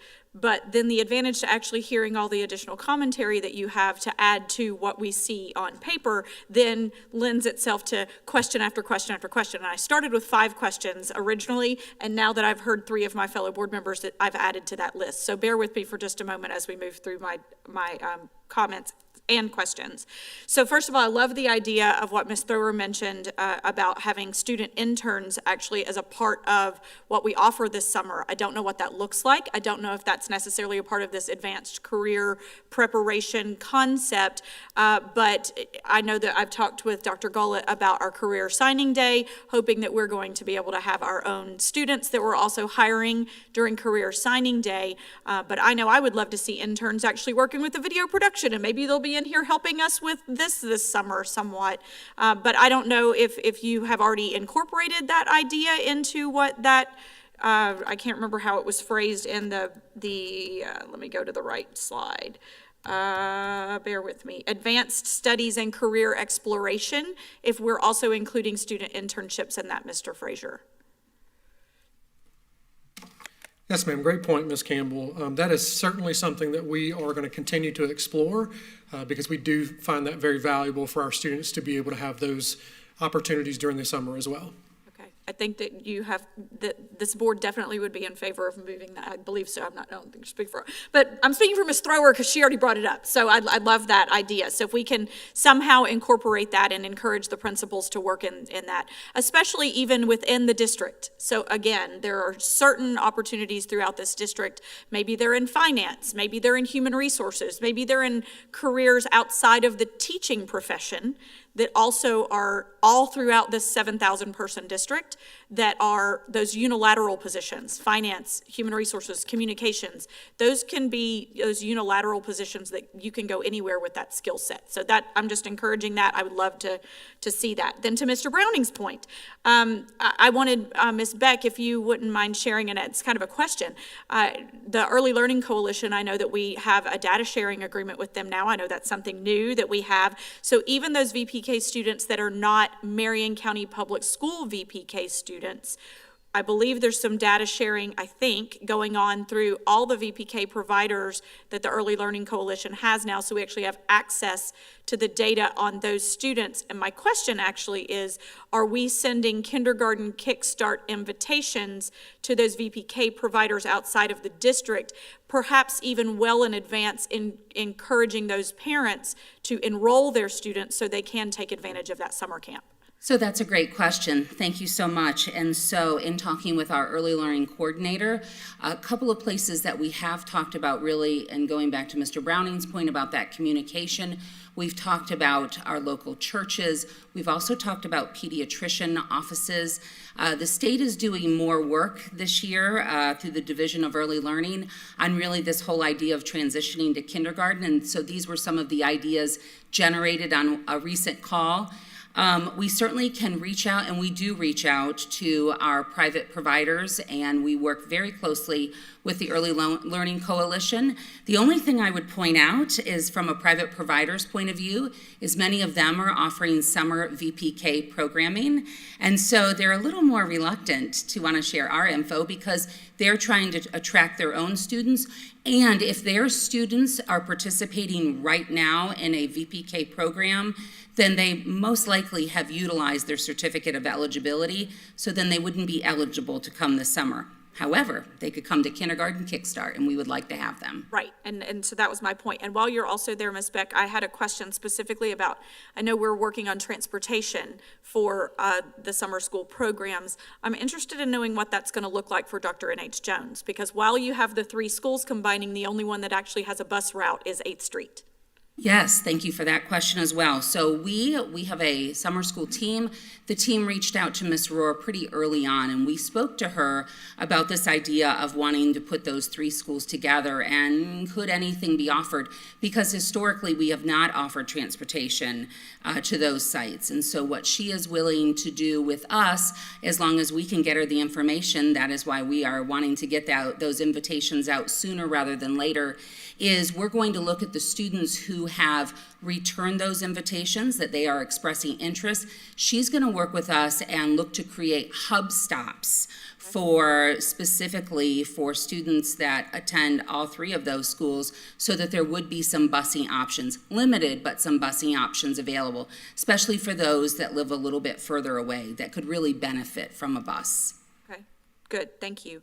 And while you all have mentioned invitations, and Mr. Browning touched on that summer school kind of used to be a mandatory thing long ago, I am interested in knowing from credit recovery, from reading enrichment, are we actually, while we're sending invitations, are we doing anything more than just the encouragement of participating? Is there some mandatory requirement, or are we trying to pseudo-mandatory make this, how does that look? Yeah, how are we, and I'm going to get to another question about that in a moment, but. So I'll just speak from the elementary side, and then I'll let Mr. Frazier respond to secondary. So certainly, the invitations are done very intentionally, because those are the students we want to capture first.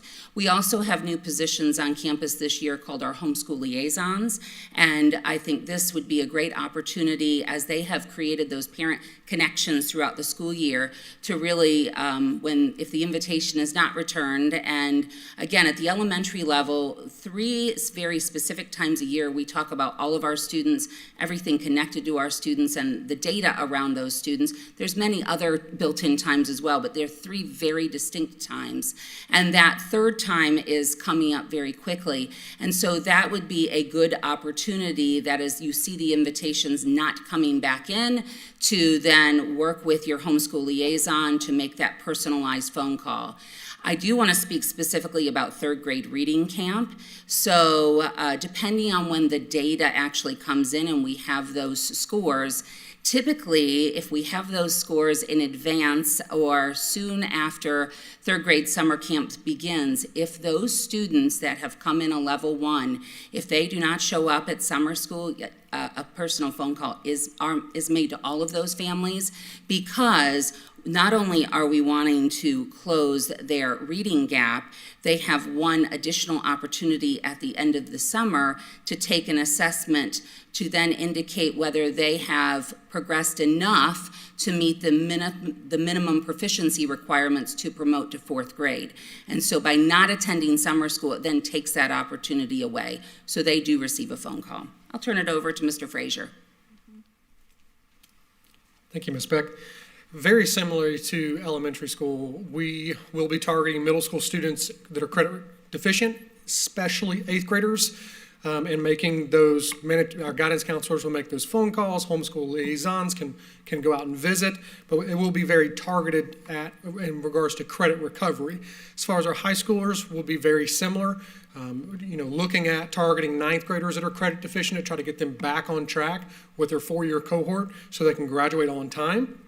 And any other student that we've identified looking forward that needs those opportunities, we will certainly be doing everything possible to make sure that they attend to provide them the best opportunity for success.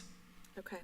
I'm going to have another question it's like while y'all talk, I just add things, but I'm going to go to that at the end. So while you're standing there, Mr. Frazier, you mentioned that Spanish may be offered in some summer school on the high school campuses, which I'm interested in because I have 2 students in my own home that are interested in taking Spanish 1 and Spanish 2 through Marion Virtual. What other information do you have that you could provide about languages that are offered at schools this summer? Really, that's still being fleshed out all the way with each individual school. It's really going to be based upon interest level at each individual school, and the principals have some flexibility on what they can use that individual unit for. Some have discussed that Spanish would be a good opportunity if they can find an instructor that is certified to be able to provide that. And others have looked at career exploration and the different opportunities there. So as we continue to flush those out with the principals, we can certainly make sure that that information is made available. Okay. Then I had a question on enrollment limits. So at what point are we saying we're full at a school, or we need more instructors? Yeah, obviously, we're going to have some kind of limit.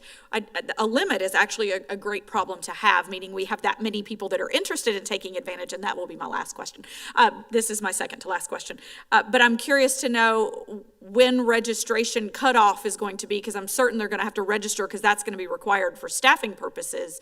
But what's the timeline for registration, and when is that cutoff occurring, and the limits that we're putting on enrollment for staffing purposes? I'm getting into the weeds a little bit, but I'm interested. That's okay. So I will tell you, I know from elementary and secondary perspective, so we're pretty generous in what we put in the staffing plan just for that reason. We wanted to make sure that we had enough personnel, that we hope that we have that problem actually. We hope that we have so many students that want to come join us that we're really kind of thinking about, oh my goodness, do we have enough staff? And so what we have done is internally, the summer school team has created some internal documents that we have begun to share with our administrators, where we can keep close account of, and Mr. Green can as well, close count of what the student enrollment numbers are looking like, meaning those are the families that have returned invitations, and we'll be monitoring that, then comparing that to our staffing plan.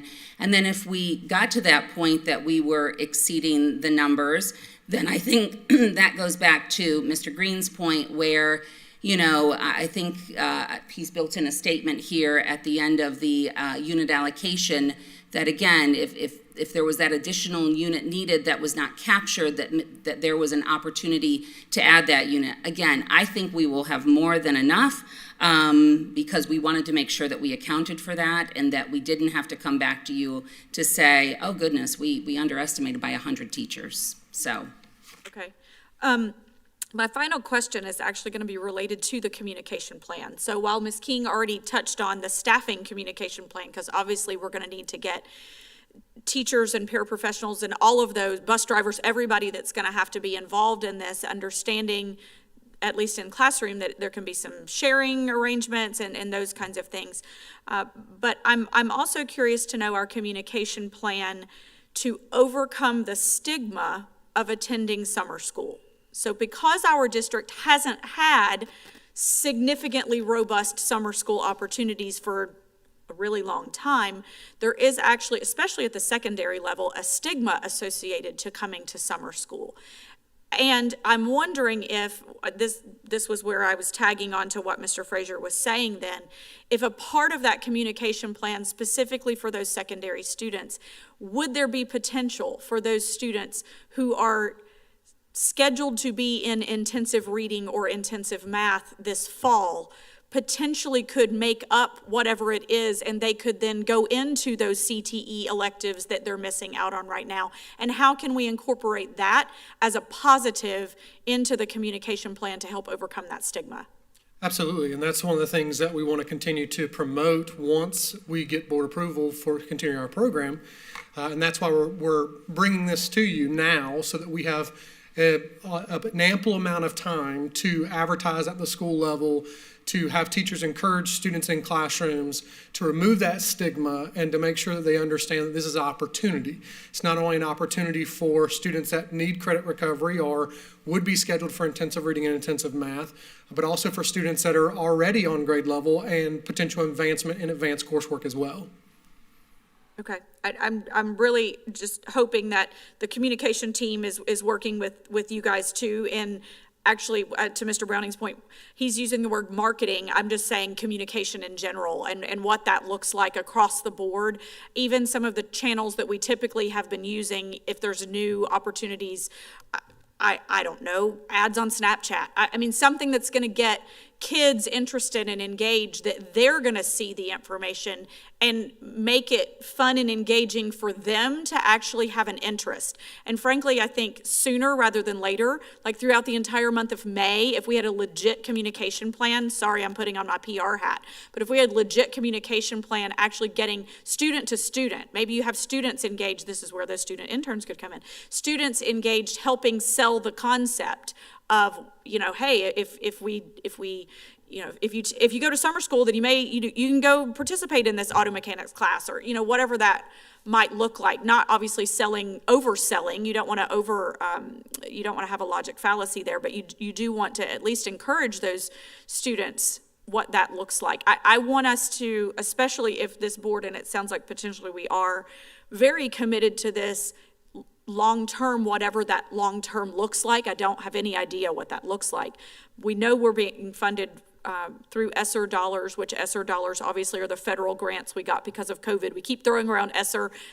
The general population may not know ESSER as well as we all do, but it's obviously federal grants because of COVID that came through, and those have a time limit to them, and we're able to do this amazing program because of that. But if we are to consider this long-term, we are going to have to overcome the stigma that has been associated with attending school in the summer, because those, especially secondary, are in segments, and it's 12 days or 11 days. It's not the entire summer long, and you can have this intensive program for a really short period of time, hopefully, to actually put some teeth to that and make some movement.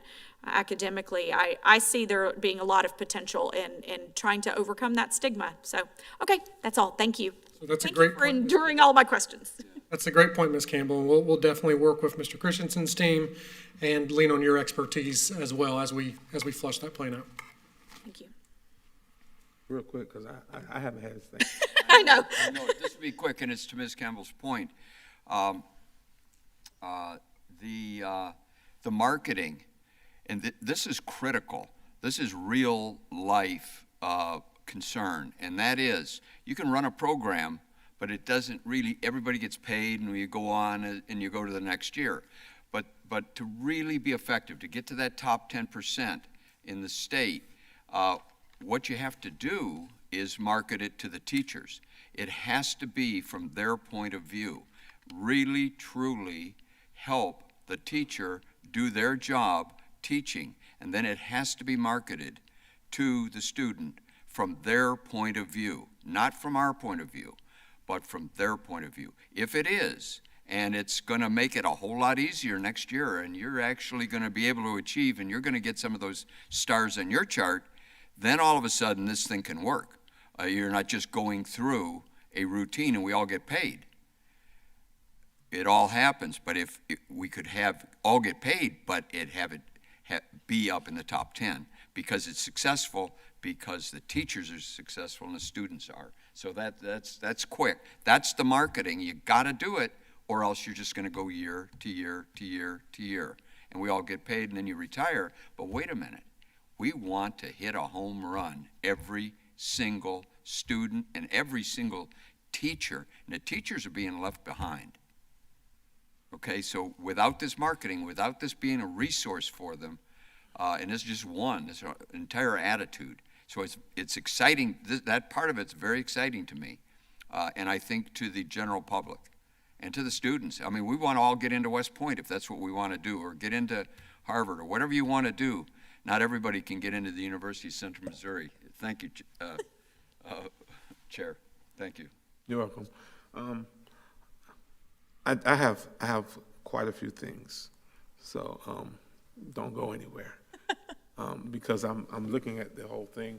I've been listening patiently to the questions that are surrounding summer school. I've always felt that summer school had dual purposes. One, to allow those students that want to get ahead to get ahead and stay ahead, but I also saw it as an opportunity for those students that were behind to catch up. So I'm concerned when I hear the word that we're sending invites to kids or to parents, because it almost makes it seem as if it's just for certain people. I think summer school has to be available for the masses. These kids, there are some kids that would go to summer school because they love going to summer school. And then there's some kids that need to be in summer school. And that leads to the first part where I'm at, and you guys kind of addressed it. We know that there are some kids that really, we already got the data. We already know where they are. We know where they're scoring. That should not necessarily be an invite. That should be a parent-teacher conference. That should be some real communication with those parents saying, we need to have those kids in summer school because these kids need to be, they're where they are, and you're going to come to us at a point asking why my child is not progressing or moving forward. But if we have not had that serious conversation and all we did was put a note in their bag, we failed. I feel that we would have failed. So there needs to be some real serious conversation with the parents with that. And I know Mr. Browning's kind of saying marketing, but it's the same thing. It's communicating, getting that information out to those parents and making sure that they are aware that the summer school is available. Now, you can't force anybody to do it because there aren't any mandates as far as certain ones. But I think we need to we need to strongly encourage, you can use that word to strongly encourage some of these students and their parents to make sure these kids are in summer school. I guess my first question would be now is, we said they're doing a third grade reading camp, and I heard Ms. Beck and how she explained that third grade reading camp. My question is, why do we wait to do a third grade reading camp? We should probably be having a first grade and second grade reading camp for the mere fact at third grade, we've already missed the boat. That boat's left the dock, and we need to be trying to get it before it gets to that point. So I know they said enrichment, but it needs to be an emphasis on reading. Maybe explain it again. Maybe I ain't hear it. Thank you so much, Reverend Cummings. Thank you. We have met with we asked for a group of administrators to come in, and we had quite a few of them come in, and we worked through talking about resources that we wanted to be able to use during summer school. And one of the very first things we talked about, and to your point, is on all of these enrichment camps, how much of that camp was going to be spent on reading and how much was going to be spent on math. And we had fabulous conversation around that, and then we will be communicating that to all of our administrators at their next meeting. We are starting to meet with them every couple of weeks here so that we can make sure that we're giving them information, communicating with them in a timely manner. To your point talking about third grade camp, you are 100% correct. So it's a statutory requirement that we have third grade camp. However, you are exactly correct, and that is one of, I'm with you, I see summer school serving multiple purposes, but that is certainly one of the purposes. So even as you are the exiting kindergartner, so I'm going into this incoming first grade program, if I still have deficits in my phonics skills, then you can 100% expect that that is going to be a heavy emphasis and focus in summer school. That's also not taking away the fact, though, that we can infuse literacy activities and math activities into other activities, enriching activities, STEM, social emotional learning, lots of other things if we're creative about it. However, to your point, there will be specific amounts of time spent on reading and math because it is our intention, and thinking about those ESSER dollars, it is to make sure that we are closing those learning gaps that have been created through the pandemic or other reasons.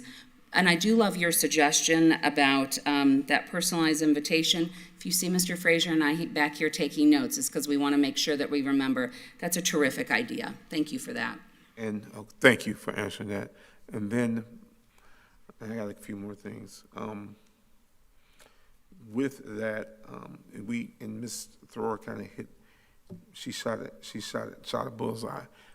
We do know that this ESSER funding is short-lived, And so my concern is we're doing a robust summer school now. What is it going to look like in 2 years? Are we going to still have this same with it, or this same push with it? We don't know how funding is going to look. So and that may not be a question, but that is just a concern that's in the back of my head when I'm thinking about, we're doing a great push to get this summer school out there, but I do understand the temporariness of this funding that we have. It's not going to reoccur every few years. The other thing, I have a question. This is a question. Students who are alternative placed, they have access to summer school? Yes, sir, they would have opportunities for summer school. Alternative placements end at the end of the school year, and they would have opportunities to return back to their base to do that as well. Even if they're not supposed to come back until much later, they will still have the opportunity to do summer school? Kids that are new leaf at Sermi? Well, actually, Reverend Cummings, it is a great question. Let me double check that and make sure that we can address that. I need to understand what you just asked. It's a great question. I don't follow it completely. Students that have been alternatively placed because of disciplinary issues or whatever, that are going to New Leaf or Sermi, is the availability to go to summer school, is that option available to those kids as well? Yes, great. That's a great question.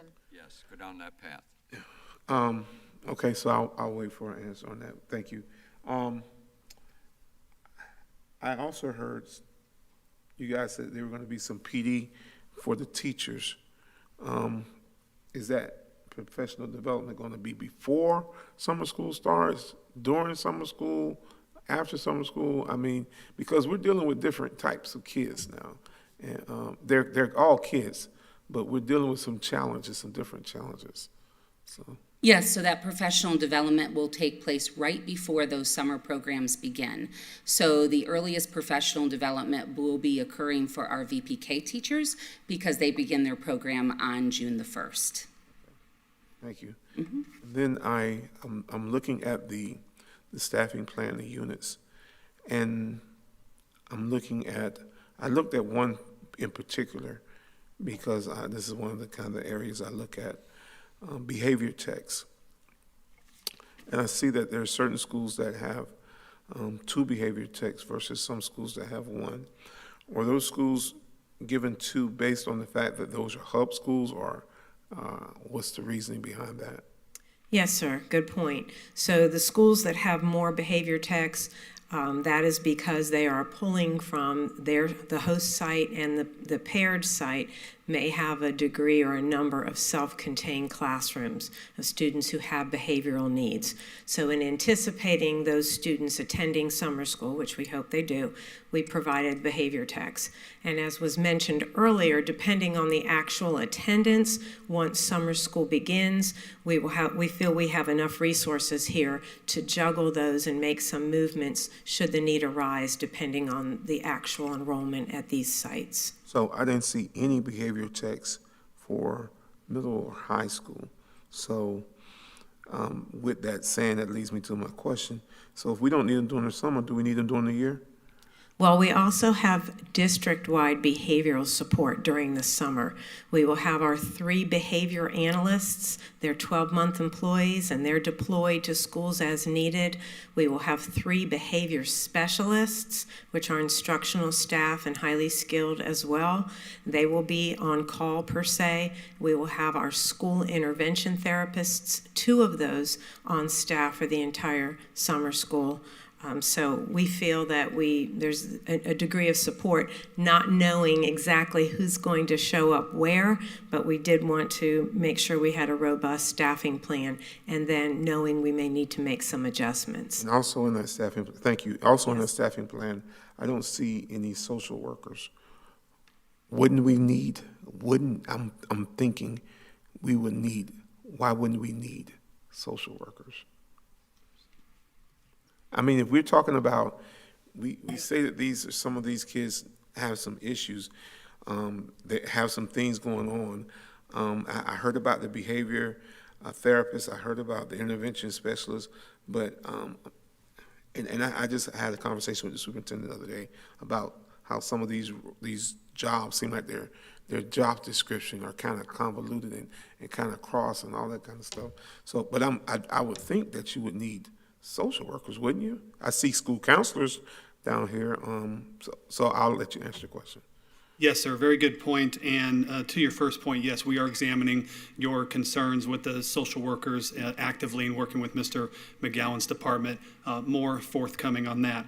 As to the school counselors and working with the summer school team, that has been addressed, and the decision was made to go with the school counselor because many of the services that a social worker could provide could also be provided by a school counselor should those needs arise. Those needs may be anything from one-on-one sessions, small group sessions, some of the same things that school social workers conduct, as well as beyond that to include Baker Acts and other school needs that that may arise from any of the students attending these summer programs. So we made sure to include school counselors, which we felt could satisfy those needs. So a school counselor and a social worker could still do the Baker Acts and still make the mental health assessments in two different job classifications? Well, they're distinctly because different. My understanding is school social workers have a more specialized. They do.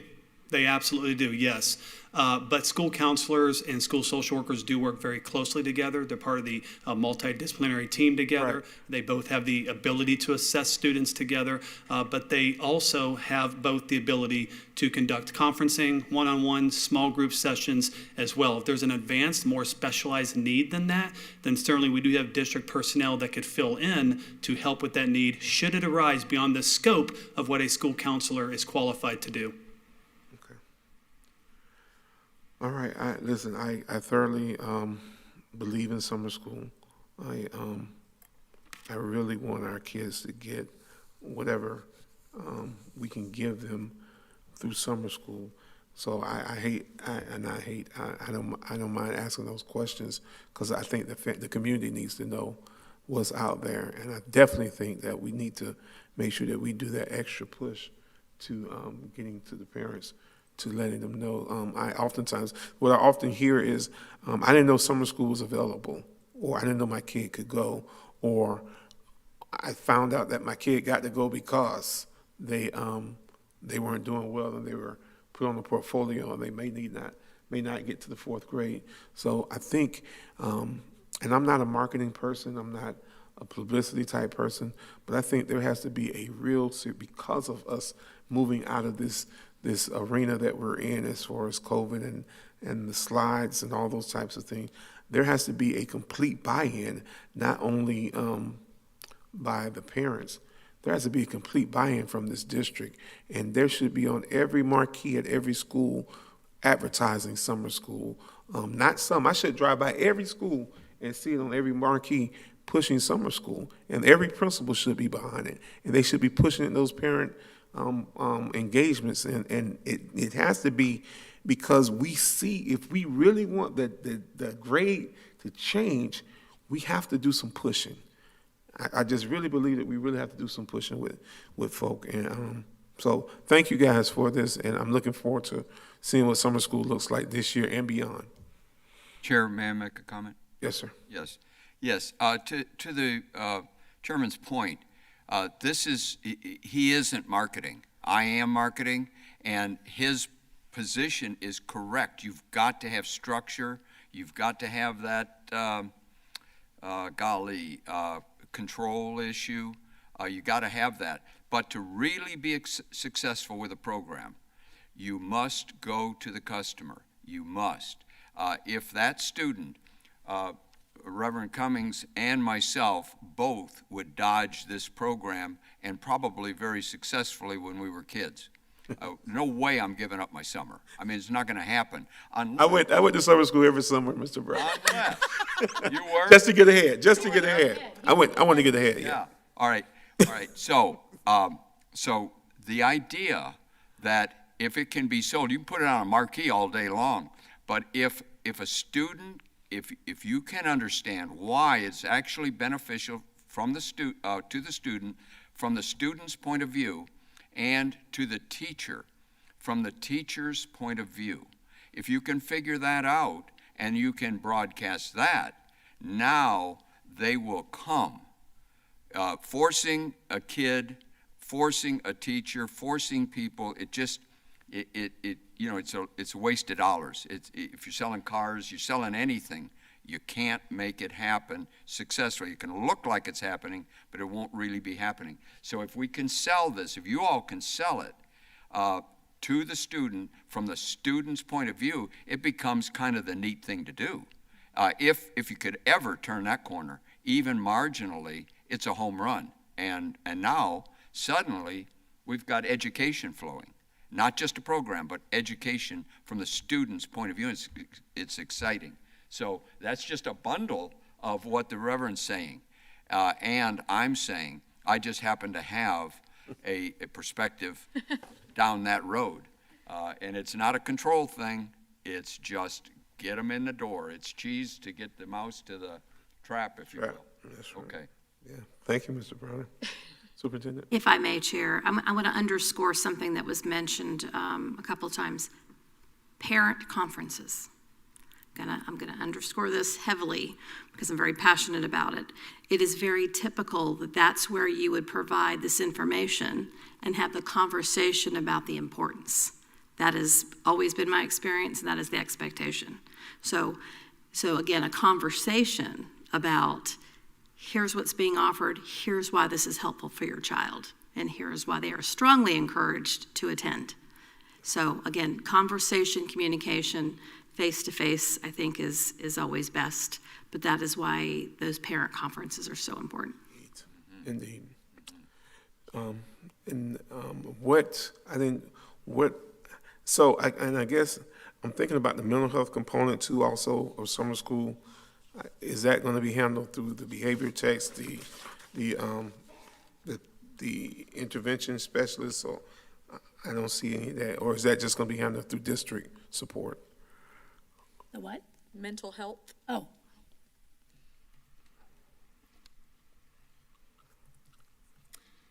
All right, so I can answer that a little bit.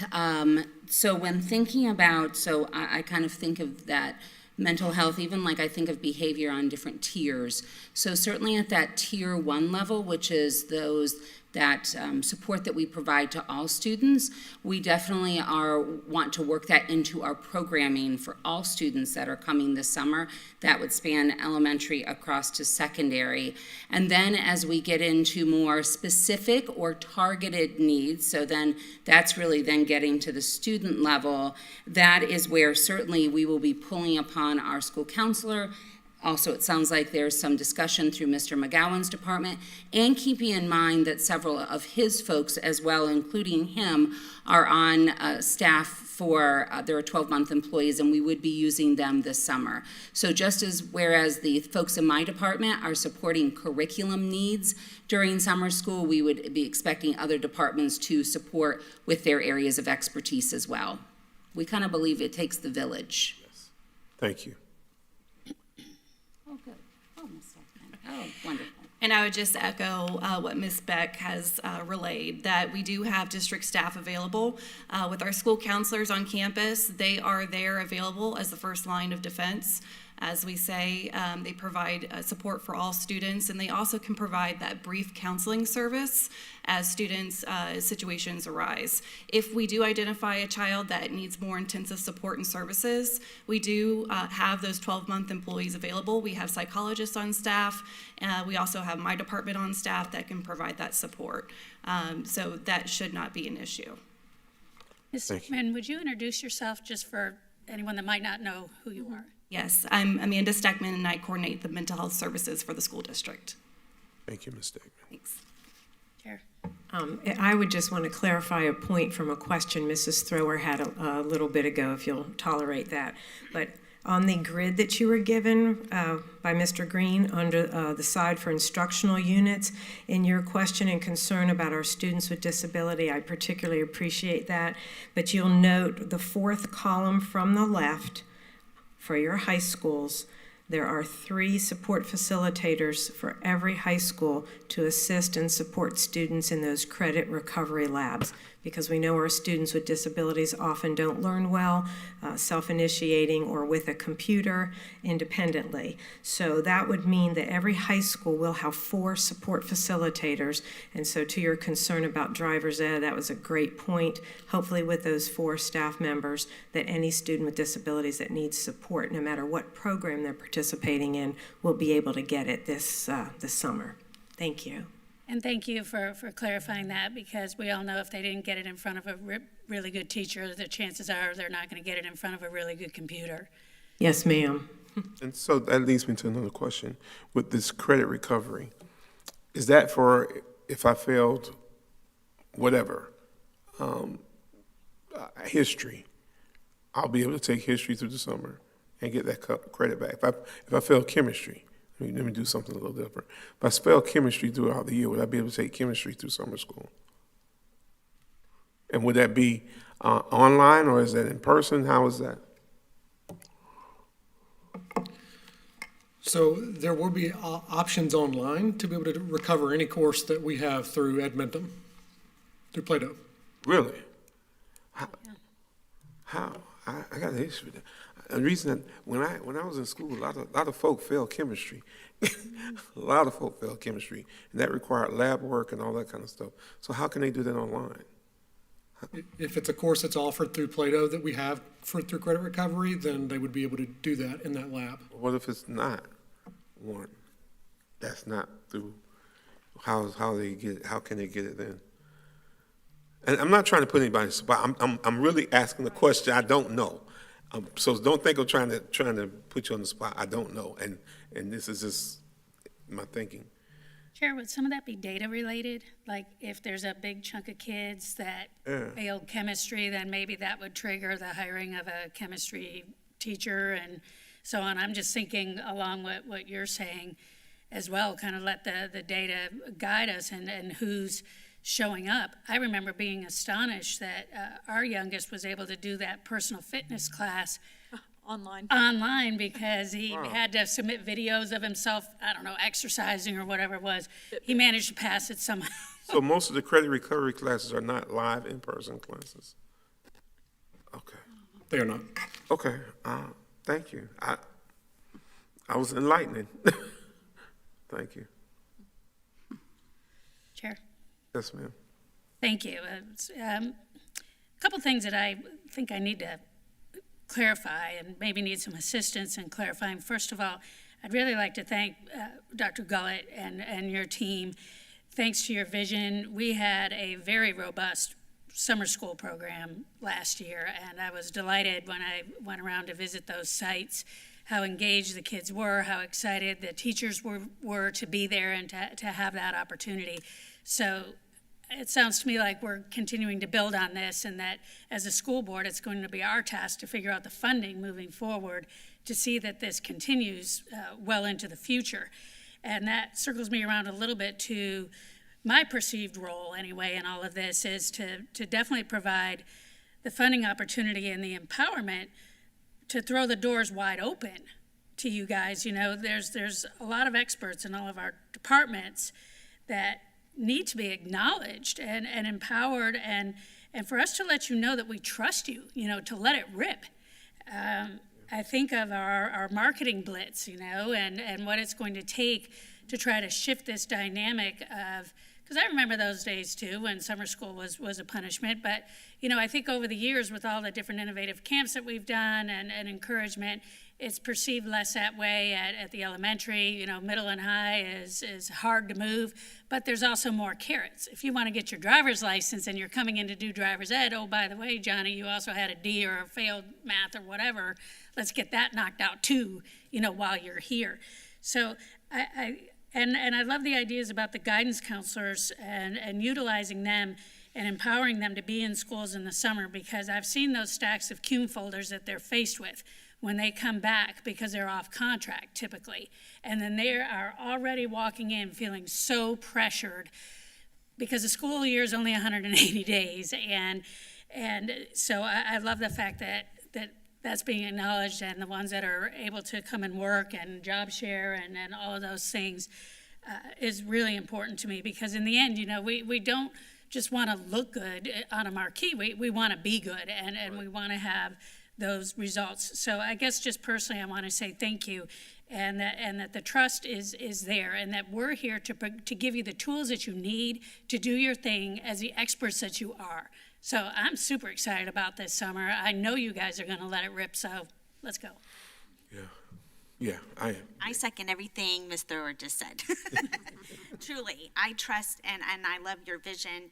I know where you guys are wanting to go. I think it's more than just saying come here and then come into empty classrooms without being fully prepared. We're going to get paid anyway. And we're going to get paid. That's not at all. And I agree with everything Ms. Thrower just said. Thank you. Please don't take my questions as if I don't. I wholeheartedly support and agree with what they're saying. I just have to ask those questions so it makes sense to me. You bet, because we're the champions. Yeah, you know? Because I believe in. Like I said, I went to summer school every summer just to be ahead, just to be ahead, because I wanted to graduate early, so I went, and those were the opportunities that were afforded to kids when I was in school. That you can go to summer school and you can be ahead of your credits. And if you did happen to come to school your senior year, you really only had to come for like one class or two classes. So that was my thinking. Chair, that is brilliant. It's brilliant. And to my point, selling you on that, you have a sphere of influence. And they say, whoa, look what's going on here. And now suddenly we have a leader student, and they're in buying the program, voluntarily buying, making it go. And when a leader does that, suddenly everybody in the pyramid that might be deficient has full permission not to be a real geek or something, because look, this is happening, and it's very, very positive. Which leads me, I have a quick question about cost. Are we going to get to cost, or is this just the academic part of it? Do we have a number for what this costs in this presentation, or is it coming with Ms. Boston Ellis later? Or I would like, if it's not, I would like somebody to pop up with what the overall cost is. Don't all y'all run on that at the same time? We may not know yet. Well, yes, that's all contingent upon several different factors, the obvious of which is, are we going to have enough teachers or enough students to justify all the units? And if all the units aren't needed, that adjusts cost. There's also other proposals that will come to the board talking about teacher pay for the summer. That'll also affect cost. So it's really yet to be determined. Certainly at the end of summer school would be very easy to answer, but not so much ahead of summer school. No. And I'm going to add to that some additional numbers we're working on is, of course, transportation and those routes. Again, looking to see where those students reside. The other thing we're currently in the process of is we are, based upon our recommendations from our administrators, we're looking at some resources. We're looking at the availability of those, what it would cost, costing those out, do we need contracts for those, and then moving forward on those. Because here's the other important thing is, you don't want to do the same old that you do during the school year. Again, if summer school is going to be enriching and it's also going to serve our purpose of helping to close down gaps, we need to make sure that we have high quality resources, but different resources that we've already exhausted during the school year. And so, to your point, we don't have those totals yet, but those are some of the numbers we're working on. Do we have a general idea of, say, $4 to $12 million or something in a general range? I'm sure we have an idea in some regard. It's going to be costly. Yeah, I don't have that yet. Okay, well, we won't get it today then, but that's all right. If I may, Chair, Dr. Reese, I think, is back in the audience. We have earmarked money from ESSER dollars for this, and perhaps that will answer your question. Yes. We don't know exactly what it will cost, but we have money set aside. Okay. So I'm going to call her up, and she could. Oh, excellent, thank you. Well, good morning, everybody. We do have money set aside for our ESSA summer school, but we are working on actual preliminary totals as we speak now. So right now, we do not have the totals of what that looked like, but we are working on preliminary totals as each of these departments are bringing in the different items that are needed to get summer school implemented. Thank you, Dr. Reese. Now, I may have it before I leave. It wasn't a number. No, I know. Do we have, I mean, is there a ballpark? Are we saying 50 million to 100, like, do we even have a guesstimate in a $1 million range? You give me a little while, I will have a guesstimate for you before I leave here today. Okay, perfect. Wonderful, thank you. Can you just send it to us? Yeah, you can just email it to You don't us. have to come back and present today. Thank you. Listen, thank you guys so much. I really hope the public is hearing this conversation to know that we really want summer school to be a huge success. You guys have put in a lot of work to make summer school beneficial for the students, and so that we can really move the grade on this. And I want to encourage parents and students. Don't just sit home and play video games all summer. Let's go to the beach and do all that stuff too, but let's make sure we get our academics and stuff together. So thank you guys. Any public comment? We went longer than we wanted to go on that one. Yeah. We're gonna take a 5-minute break, guys. Recess for a minute. Wasn't really a public comment.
We're back on. Thank you guys for the break. I'm going to take some privilege here and do a little flip in our agenda. And we're going to move up our 6 to 5 and 5 to 6. Just switch them. We've had some guests here that have been very patient. And I don't want to keep them waiting all day long, but we do thank the mayor of Reddick and the council president of Reddick for being here this morning. There has been some discussion about the utilization of a Reddick utilization of some of our property in Reddick for a park. You guys can come on up to the mic, Mayor Strope and President Rogers, and we want to hear what you guys have to say. Well, we thank you very much for the opportunity to come before the board to discuss a potential partnership. The partnership, it's been a long-time dream of the city council, of the town of Reddick, and for the northwest part of the county to be able to have a exercise area and a tot lot, a small playground. Not looking for something in a huge scale, but something to utilize for the area. With the recent taking down of the Reddick School, yes, sir. That is something we've looked at. It was very near and dear to our hearts, and it was part of really the fabric of the Reddick area and the community. In losing that school, we were trying to think of what other things could be utilized in that. We've been very blessed, as we all have. We've been cursed and blessed with the COVID situation. The American Rescue Funds came to the town of Reddick, as they have to all the communities. And in those respective funds, although they are very limited, but to the town of Reddick, they're very substantial funds. We do not have the means and the opportunity to be able to spend them in a certain way with the Department of Treasury. So what we've attempted to do is to get clarification and legal direction that the way that we can spend the funds within the town of Reddick would be for the health and welfare of the citizens. And in doing that, we feel that a park for the citizens, for the grandparents to have a safe place that is in the open to be able to build a park. In starting in this project, we sat and had some workshop, brainstorming meetings with the mayor, with the council, on some direction that we could possibly take to develop a park within Reddick. Then with the school board, with the county commission, we went forward with that and had Parks and Recreation join us into this workshop and provide. We don't have the expertise. What you're looking at staff-wise for the town of Reddick is basically here and 3 other members. That's the staff for the town of Reddick. So when we try to make something happen, it's a family affair. It truly is a family affair. But the county commission has provided funds to the town of Reddick, or for the town of Reddick, as well as using our American Rescue Funds to match for purchasing equipment. And today, to answer questions, but really to come before the board, what we are requesting is the use, however that evolves, through a lease, through whatever means will be necessary to utilize the property of the old school to build a park, and then a walking path area around the additional park area, which is the water recharge area with the large oak trees. And the reason this area is so significant is, one, you have the elementary school right there. You also have Interfaith for a food bank on the same property, which you provide opportunities for them to utilize, and the library. Right. So it's a centralized area that has parking already available, and the rest of it will be parks and recreation. We do not have all of this put together, of course, at this point, because we wanted to move forward. One of the issues in watching the meeting was a question of timing and why the timing is important. The timing is important because under the American Rescue Plan, you have to have letters of intent and a basic guideline plan moving forward by April the 30th. And that's why this scenario is requesting your attention to see if we can move forward. If that is the case, then we can start to do, like many others, put together all the details to develop this so we can take it before our commission and make things actually happen. But that is our request. Okay, so the request, and we got this a couple of weeks ago.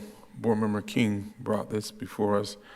She had been approached by some county commissioners. I too had been approached by some county commissioners about this same thing.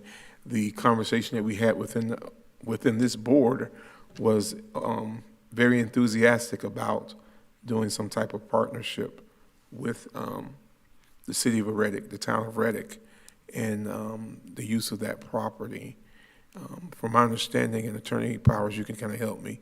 From my understanding, what this board needs to give to them is a letter of intent. Is that all that you guys need at this time? A letter of intent? That would be That would be the starting point, so we can put this together. And of course, with your letter of intent, how the specific details of the use of the property would certainly have to be worked out. Correct. From a legal standpoint, and with our attorney, Mr. Randy Klein, who represents the town of Reddick, to be able to assist us to utilize that. Sure. So, Mr. Barnum. Yes.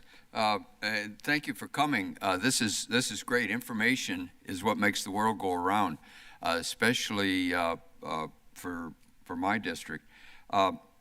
So, I just heard about this when it was brought to the board.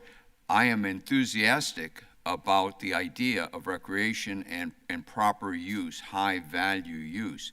I have done some digging, and a lot of old handshake deals, situations where it's costing us a lot and we have a lease, or, there are a number of little things that are in play that need to get cleaned up.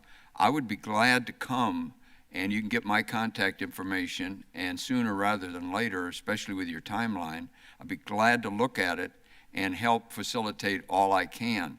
But what I'm going to be looking for is good, solid, clean value going forward for all parties, so that when we make something available, there's a trade-off. But I don't mean that in an adversarial position, an adversarial kind of a relationship. What I'm thinking is a team relationship. So just let us know what you want type thing, and then get it forward. Then when we get to the commission, I have things in my district, Stanton, Weirsdale, for example, exactly the same kind of need for resources, and they can be bartered about without over-encumbering and getting into an adversarial position, but actually just work stuff out for the good of the cause and the good of the community.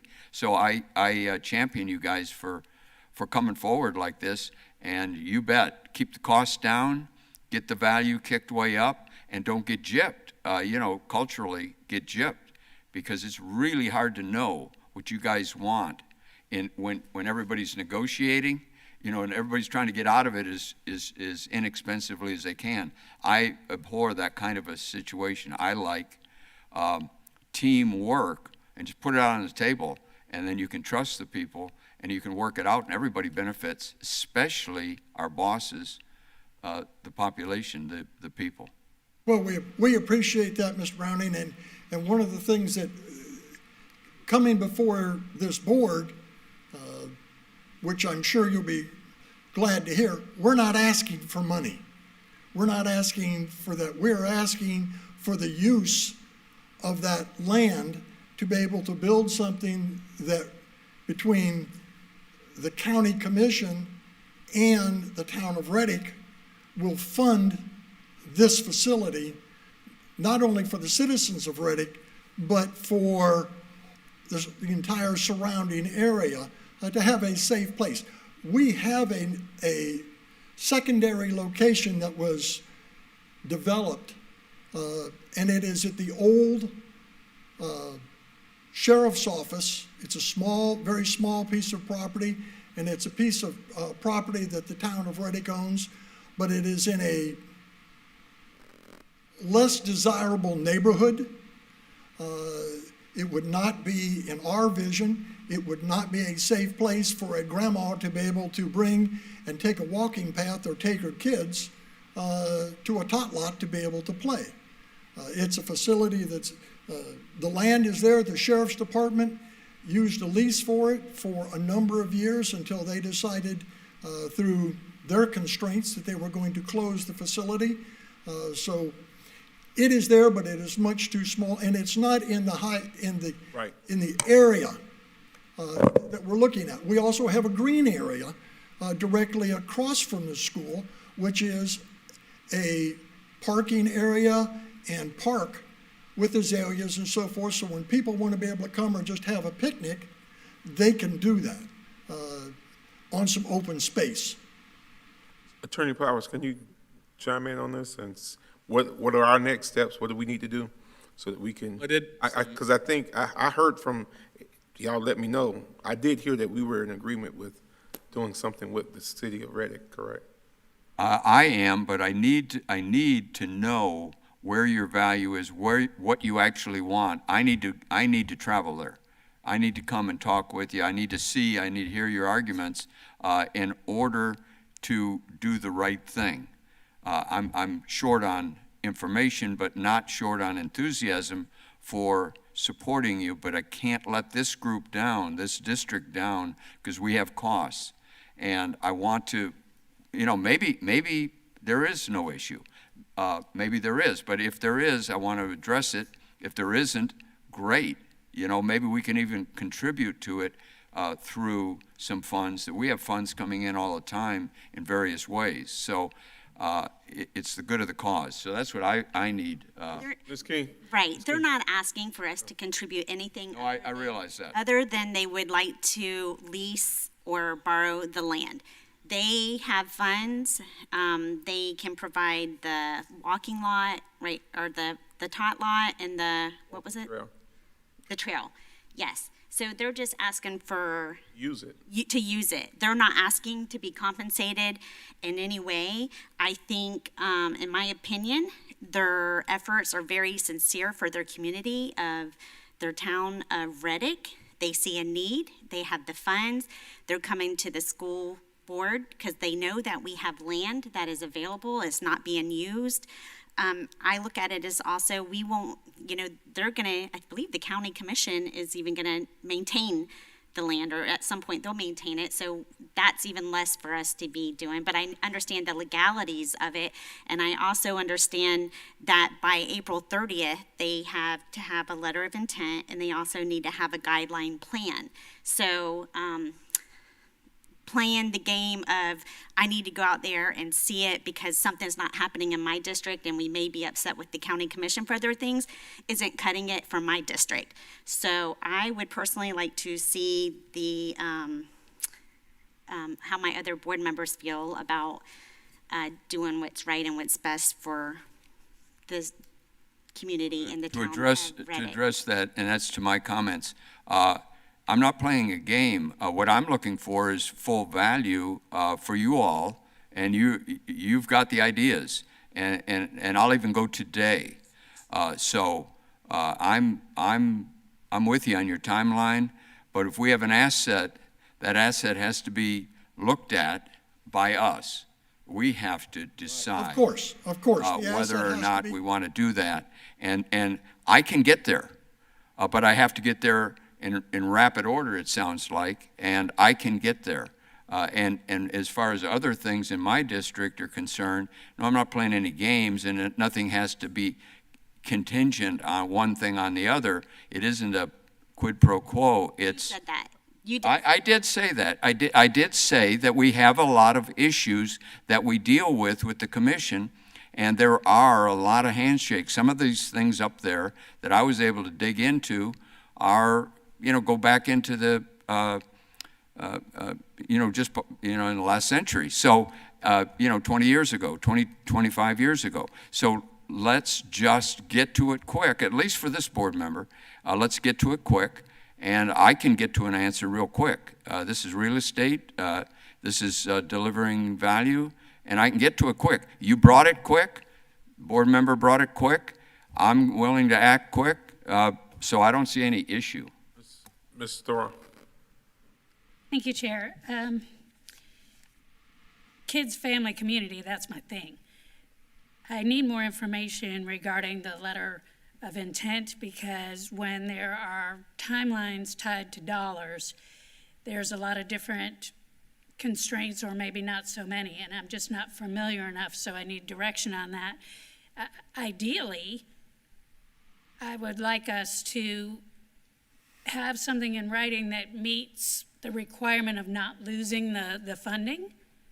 To say, yes, we are interested in talking, we are interested in collaborating, we are interested in partnering, and if that's enough to meet the letter of the intent, then I'm all for it, because I do have some other questions. I'm trying to remember exactly how much land Reddick Elementary is on, how much land Reddick High School is on. I'm aware of that little property across the street where the picnic area is, and how much land is there, what the potential might be for that.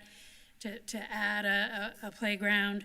I love the term tot lot, that's adorable.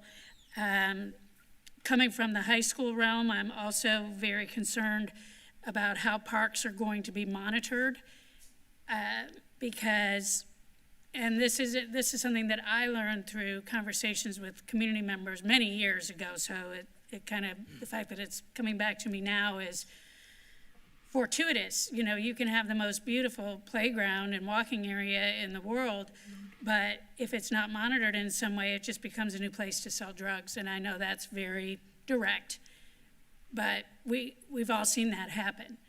And so that it's the details that make all the difference. Absolutely, and we concur 100%, because as I said, the town of Reddick, we are staff. Totally. And in doing that, we cannot handle and don't have the expertise. So therefore, we have utilized interlocal agreements with the county, with the fire department, with the sheriff's department, to be able to assist in doing that. Jim Colliard from Parks and Recreation has the expertise. We do not have the expertise as far as building a tot lot or walkways for exercise paths and things like that. We're fortunate because what we are trying to utilize the expertise from someone like that to provide the presentation of what a park is truly going to look like. And once we move forward into that realm, then we will have a further value plan of if it's, quote, a dollar value for the area. We feel with the information that we have so far and the opportunity, If you don't utilize the dollars, we don't have any choice. The dollars will be sent back to the federal government.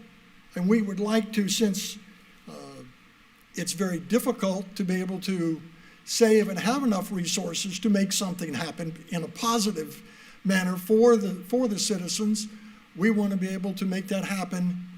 Unfortunately, it's a short time, but that's the timing issue that we're up against. And if we do not make this happen, then what's going to happen? Then we have no choice other than a council than to say thank you very much. We're not going to spend these funds and send them back accordingly. Vice Chair Campbell. I too am right at the same point where Ms. Thrower is. If this letter of intent basically says that we are interested in a potential partnership and there's a lot of more detail that has to be worked out, then I have no problem with that whatsoever. But I also concur with Ms. Thrower that there are a lot of questions, acreage, et cetera, just to be fully knowledgeable on exactly what we would be leasing, or if that's even the agreement that we would have, if there would be a land swap. I mean, there's lots of questions, I guess, that I continue to have, but I guess it's to Attorney Powers to give us a little more clarity on specifically what the letter of intent needs to have in it and doesn't have to have in it at this juncture. I think Ms. Campbell and Ms. Story, you've outlined exactly my concerns with the letter of intent. Letter of intent can't be a package deal in which says, here is exactly what we're going to do. We're going to agree that we're going to lease this property. We're going to agree. It's not an agreement, and it's not a binding agreement. If for your purposes, the letter of intent, and I pulled just an example of a letter of intent that we've used in the past for, in fact, the Reddick area, and this was as to the health department facility there. And it indicated that the school board has authorized me to provide you with this letter of intent. It was written by the former superintendent, John Smith. The school board authorized me to provide you with this letter of intent. It's the intention of the Marion County School Board to work cooperatively with the Department of Health and Marion County Health Department to develop a long-term land lease for a 2 to 3 acre parcel of property at the Reddick Collier school site. The lease will not require rental payments to be made, and the department will have full responsibility for all permitting improvements. In the next few weeks, you will provide me with a proposed lease to review for staff and our attorney. We look forward to working with you in this worthwhile potential endeavor. So, yes, if it's something that is of that nature that will suffice for what you need, but I also was wary because I heard you mention having a plan submitted. Well, that plan is going to be something that may have to take into account factors regarding, we most likely would not do it as a lease, but as a license agreement, if that were the intention of the board to proceed in a way that allowed the use of the land. But as to any such plan, we can't get the cart ahead of the horse. We have to have all the details of what it is that we need to do. I mean, there are a number of concerns, and those concerns can include, for example, that we're going to be using this as a playground for the community. Let's not forget that the fact that school required the demolition of that school required some specific environmental impact reports and required because of asbestos and other potential contaminants. There may also be things that are required, like, for example, a suitability inspection by the State Department of Environmental Protection. There may be a number of factors that are involved that we don't know at this point. And part of, unfortunately, my job as the attorney is to kind of look for the things that could be a problem and then start working them out. But as we would go forward with any kind of plan, or the proposal that you'd be submitting to the federal government would be your plan. That is correct. That's okay. And we would, as to a draft letter of intent, essentially, as Ms. Thurr and Ms. Campbell have both pointed out, a non-binding letter which indicates that we are definitely interested in pursuing a potential partnership for such a project. If that meets the requirements of what you need, then I'm sure that will be something that we can generate. At this point, that is exactly what we are requesting, is just as you said, for the health department, the same basic thing so we can move forward and develop a working plan and find out the details of things that we're not aware of or unforeseen situations.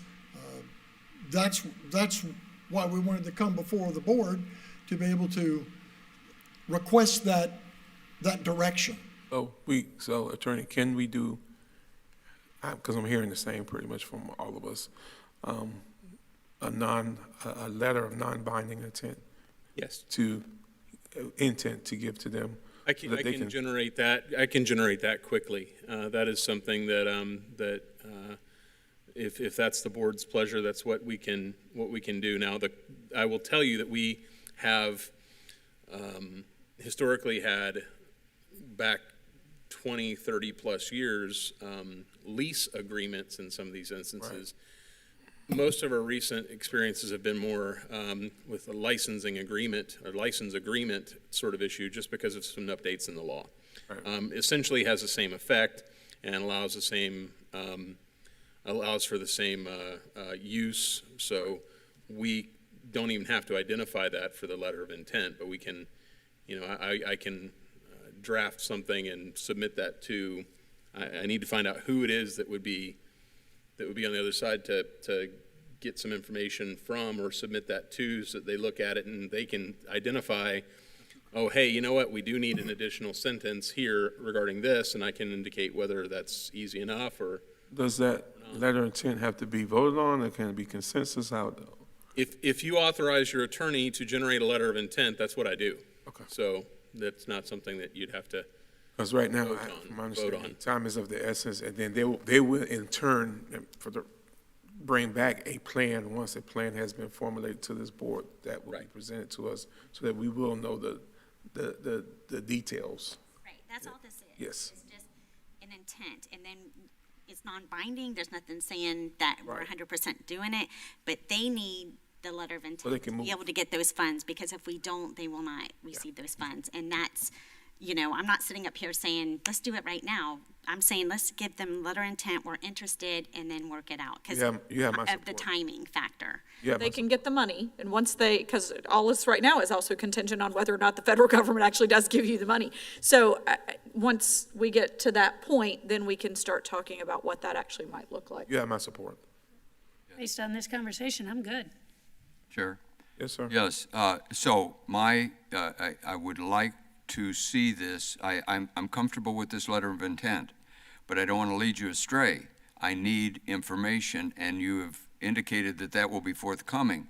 The sooner the better for me, because it sounds like we still have a time limit issue in terms of moving ahead.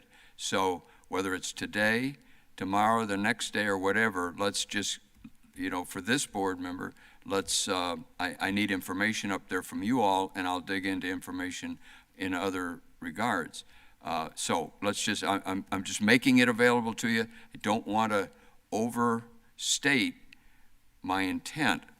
My intent is exactly this letter of intent and not final approval. So Mayor Strope and Council President Rogers, how about you guys get with Mr. Browning and do whatever else you need to do, but right now we just need to get the letter of intent. And what I've heard is that we're authorizing our attorney to go ahead and do the letter of intent, and we understand that the details will come back to us. Attorney, you good with that? Yes, sir. May I add, Mr. Browning? Yes. I'm at the library Monday, Tuesdays, and Wednesdays. The library is right there in the middle of that property. Any day that you would like to come, you're certainly welcome to come. Thank you. We'll exchange contact. And there you go. We'll work that out. That sounds good. Yes, thank you. I do need to find out who should I contact Mr. Klein or one of you regarding our letter of intent, Mr. Stroop? Mayor, I don't know if I can come up there with it or not. Yes, sir. Come on. Kevin got it. We have a basket for you. Thank you, Mayor. Okay, you're welcome. Thank you. We Thank you, thank Mr. you. Rogers. Yes, sir. Councilman Rogers. We thank you. And listen, again, we appreciate having you guys come to sit in on our session this morning. I know you could have been doing 1,000 other things in Reddick, but thank you for taking the time to come out with us. We thank you. Yes, sir. Any public comment? Any further public comment? All right, thank you. Support services. Mr. Frazier, strategic plan 2026, Achieve 2026. Update 2. Good afternoon. So Goal 2 focuses on providing safe and positive learning and working environments because we know that this must occur to accomplish Goal 1 of the strategic plan, leading to student success. Goal 2 has 4 priority strategies that include building the capacity of our teachers and leaders, ensuring we have safe schools, engaging our families and communities, and supporting the social-emotional well-being of our students and employees. As explained by Abraham Maslow, a hierarchy of needs theory, individuals must be provided basic psychological and physical security for relationships, confidence, esteem, and a sense of belonging to exist. The activities within Goal 2 will ensure we have a safe and positive learning and working environment. This, in turn, will allow our students and staff to reach their full potential. The outcome metrics for Goal 2 are as follows: to reduce chronic absentee rates from 37% in 21 to 10% by 26, to reduce alternative placements from 397 in 21 to no more than 200 by 2026, to reduce the number of expulsions by 16% in 2021 to 9% by 2026. To increase the percentage of students and staff feeling safe at school through climate survey data to be determined once the survey is developed, and to increase the percentage of schools that are secured with fences, cameras, and door buzzers from 52% in 2021 to 100% by 2026. Priority Strategy A. Key Activity 1. Each school teaches students how to read, write, think, and collaborate, but we must also provide explicit instruction on what positive behaviors look like in all of our areas around the campuses. You will notice that our school campuses have lots of positive messages for our students that state clear expectations for behaviors. As we implement our strategic plan, it is important that we continue to improve in this area, which will ultimately lead to more students being successful. Key Activity 2. Professional development will be provided during the summer and fall for all of our student service managers and our assistant principals of discipline in Kagan Win-Win Discipline. The expectation is for our student service managers and assistant principals to lead that professional development on their campuses for all staff in de-escalation strategies and effective classroom management. Key Activity 3. We are currently working to provide our teachers and administrators with additional strategies to handle discipline in a restorative manner, shifting from punishment-based discipline strategies. We plan to pilot this next year at Lake Weir High School, and training will be provided to the staff in the fall. Dr. Reese will be coming to discuss Priority Strategy B. So before I discuss B, I just wanted to get back to your question. You asked a question about summer school. For this summer, we budgeted $3 million for summer school. Last year, we spent roughly about $2.6 million. Okay? Thank you. Thank you. Thank you. $3 million. Thank you. That's the estimate, X? Yes, that's the estimate. Okay, so moving into B. For Strategy 2B, Activity 1, offering community events to support achievement, attendance, and social-emotional well-being, began this year with parent partnership events, which were offered throughout the year to bridge our families, schools, and communities towards strong relationships for student success.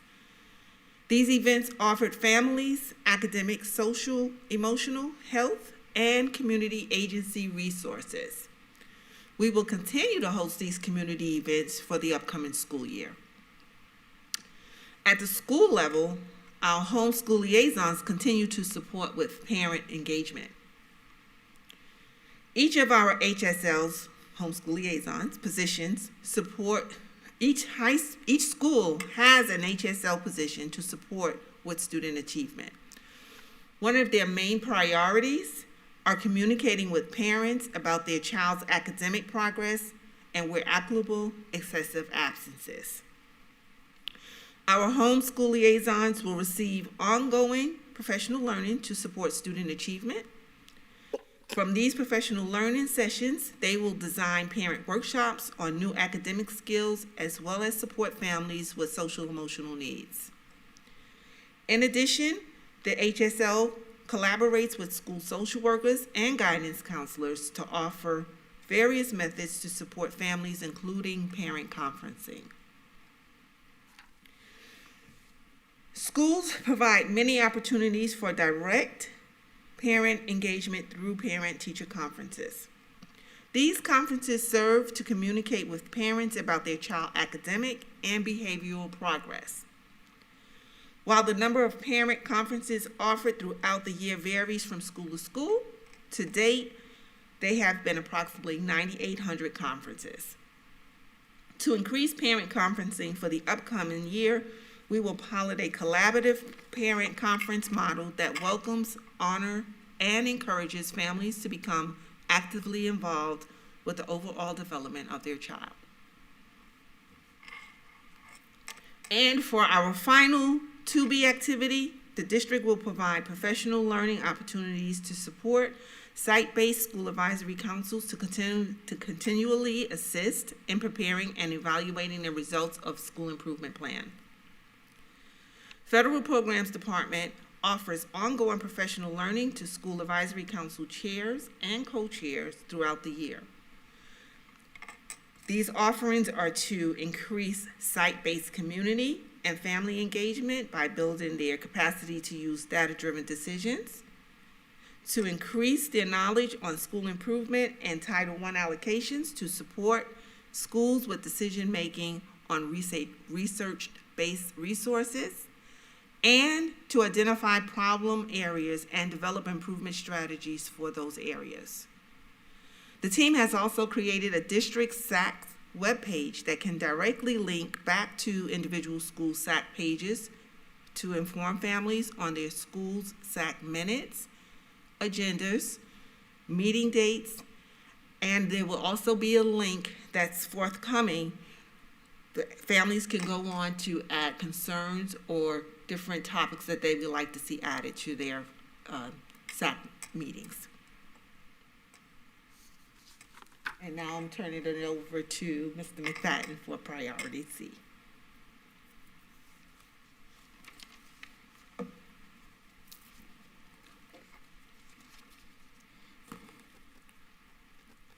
Good morning.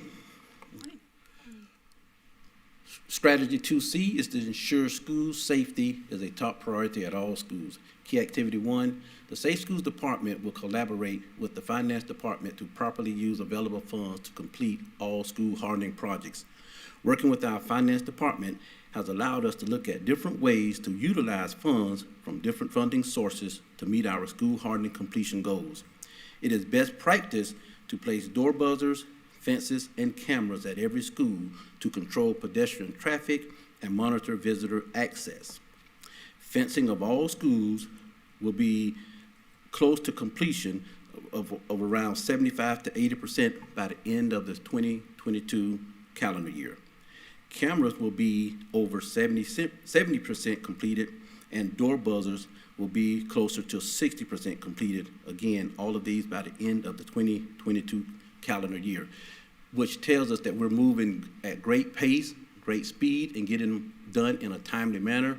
So we anticipate having this particular goal completed prior to 2026, which will allow us to look into other school hardening measures to protect our students, staff, and visitors. Key activity 2. The Safe Schools Department will collaborate with the Mental Health and Wellness Department and the Professional Leadership and Learning Department to assist with the proper training of students and staff to prepare for any future crisis events. Current state mandates require that every public and charter school conduct monthly active assailant drills and one hostage negotiation drill annually. Although these drills are mandated, we take care in trying to ensure that the drills are conducted in a manner that provides an options-best response that allows students and staff to make decisions that provides them with the best chances to survive an attack. By recognizing the emotional toll that these drills may have on our students, staff, and parents, we utilize age-appropriate training to meet the mandate, but by reducing the stress placed on our students. As you can see in the photo to the left, that is an actual photo of a response as we had our incident at Forest High School in 2018. The middle picture is the state mandated Fortify Florida app that we have placed these posters. This particular device is placed on all district-owned devices. This gives our students, our staff, as well as the community an opportunity to report any activities anonymously, which notify law enforcement, first responder agencies, certain people within the school district to respond appropriately to any threats that may come on our campuses. The third photo is a photo of TSA, which is the Transportation Safety Association, and they came out and they actually done a survey or a Transportation Security Administration. They actually done a baseline transportation assessment where they went out and they came out and done an assessment of our transportation, our bus compound, to see what type of security needs that we would need to increase or help us with security at our bus compounds as well as our buses. Mr. McFadden, quick question, I'm sorry. Was this like a tabletop exercise? This here was just that photo, there's just a meeting with the TSA, and we all sat around and talked about the assessment. Gotcha, okay. But they will come back and they will conduct exercises and drills per se over the summer to help us prepare for the 22-23 school year. Key activity 3, the Safe Schools Department will collaborate with all departments to develop a safety task force to support at-risk students. As we continue to analyze the data, we see the many challenges our students are facing. Vaping, dating violence, truancy, fighting, juvenile violence in the community, and the many code of student conduct violations makes it harder for them to achieve their educational goals.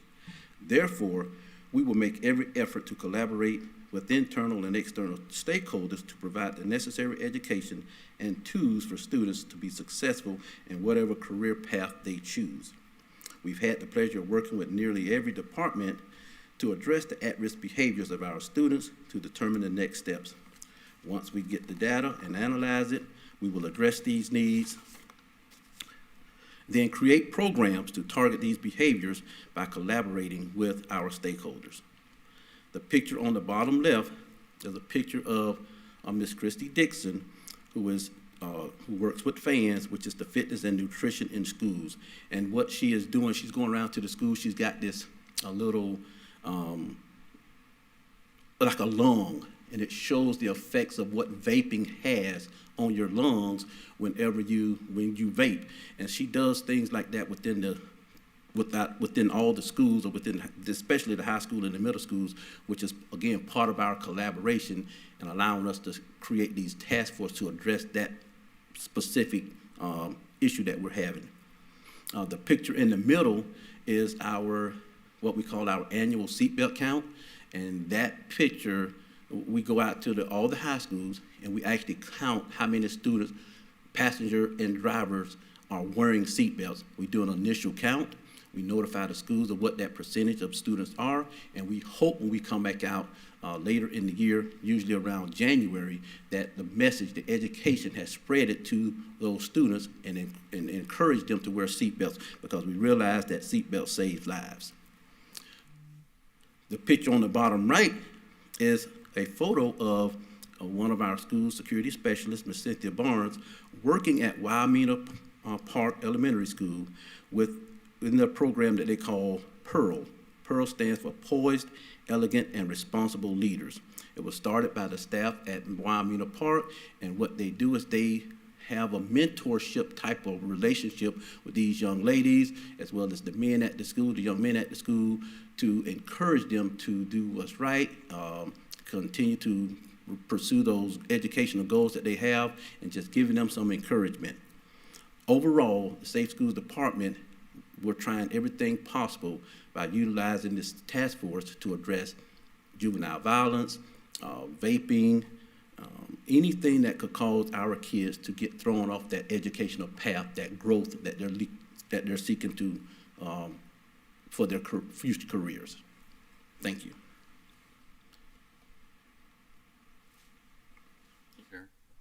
Yes, sir. Yes, if I may. Yes, sir. Mr. McFadden. Okay, so I have a real serious concern with, let's just call it Big Brother, state control of individuals and testing freedom. As I see this, as I see Safe Schools, the mandate, it's to handle external threats. Is that the primary mission, to deal with external threats that would compromise the safety of the students? I mean, from a Safe Schools Department, we look at threats both internally and externally.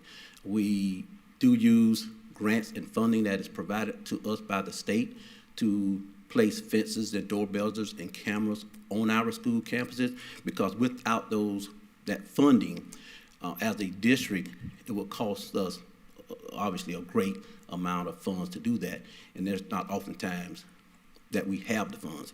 But so after the Marjorie Stoneman shooting incident, the state came and they allocated millions of dollars, not just for Marion County, but for all school districts across the state. And once they done that, it gave us the opportunity to do something that we really was intending to do or was doing all along, and that was putting fences around our school campuses. This funding, with the help from, again, the finance department, we were able to expedite this process of getting all of our schools fenced in a way that they are pleasingly aesthetic within the community that they're in, so that we can get them done in a timely manner. Well, I get that, and that's the primary focus. That's it for me, in terms of internal, external addressing. That's why we have a SRO there at every school, and we have that eyeball and that expertise of law enforcement on external threats, however they might manifest themselves. And it's a big job. I understand that. The concern that I have, and this just seems like a good opportunity to talk about it, especially with you here, is that any governmental organization can get carried away. Okay, and I'm not accusing you of being carried away. This is for the good of the cause. This is not criticism to try to target anyone. So the idea of expanding, here's my plea, that you feel comfortable as a student. I was a student, everybody here was a student. Okay, if you got the principal, you've got a disciplinary person, that has nothing to do with police. I mean, you really got to jump over a line to get to police. A little playground fight is not a police issue, at least in my mind, and never has been in my existence. Now, times may have changed, I don't know, but I see an expansion into these psychological areas and these motivational areas, and sort of control, like the idea of that every 30th person, checking their backpack, that type of thing, where fear, uncertainty, and doubt can get in play. Now, for this board member, what I would like to see is a hard focus on that external threat, so we don't have a repeat of that situation that we had years back to the south. I am not in favor of law enforcement moving in so that a playground fight ends up becoming a big law enforcement issue. And I'll give an example, like this meeting. We've got people there, people there, people there, people here, people out back. We've got all this. I mean, if this was in private enterprise, it just wouldn't be happening, and they're all guarding against employees. We don't have anybody here to deal with things, and things can escalate so quickly. So I'm just saying to you, as the head of that department, I see an expansion. We just did an exchange of cards, of documents, without any trauma. Previously, we had an arrest of a speaker. Mr.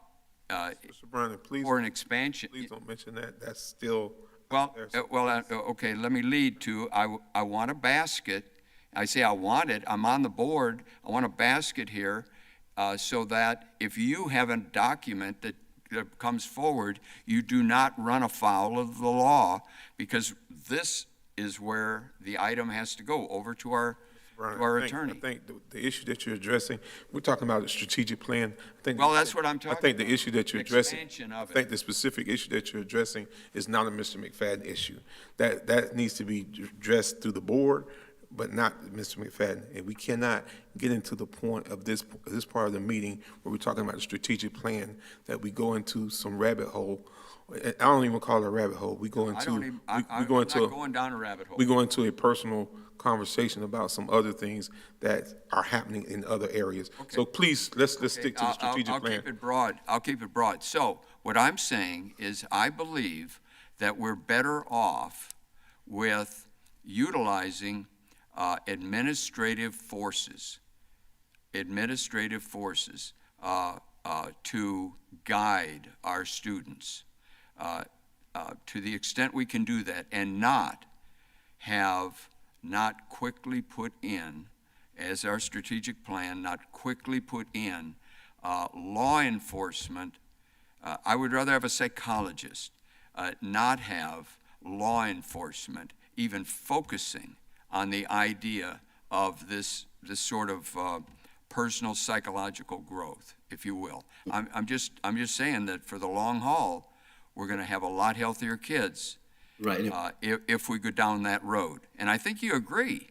And I can address that. So again, in 2018, Senate Bill 7026, the Marjorie Stoneman Douglas Commission, when the laws came about that was signed by the governor, it mandated it mandated that a armed law enforcement personnel, a safe school officer, is to be assigned to every campus, public and charter. I get that. That's appropriate. So that's the meeting the mandate of why our SROs are on the campus.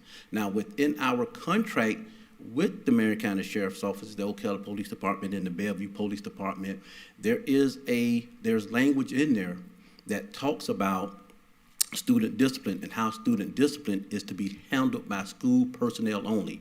And the state of Florida has also issued guidance and mandates that we will utilize student discipline. Our staff will take care of student discipline, and SROs will only get involved in major felony cases where kids or adults or someone has caused some type of threat or harm to the school. Usually, all school discipline where there's some type of fight or something like that is handled by our school staff. SROs very seldom get involved in those unless there is a need for an arrest due to the violence of the fight and injuries. And sometimes parents may call and say, listen, I know the school is dealing with it, but they, as a parent, have a right to press charges against that child. So that might go through law enforcement, but it doesn't necessarily mean that the state will pick up the charges. That's something that's out of our control as a school district. However, we talk about this on a regular basis, that SROs, they call me, We have a very good communication with them, and they understand the value of their presence on the campus, and which is not to get involved in the disciplinary measures, discipline problems at the school. They really try to minimize their role as it relates to that. Well, we're on the same page. Yes. I like that. That's exactly where I will put all of my energies so that we have the safety is an energetic, positive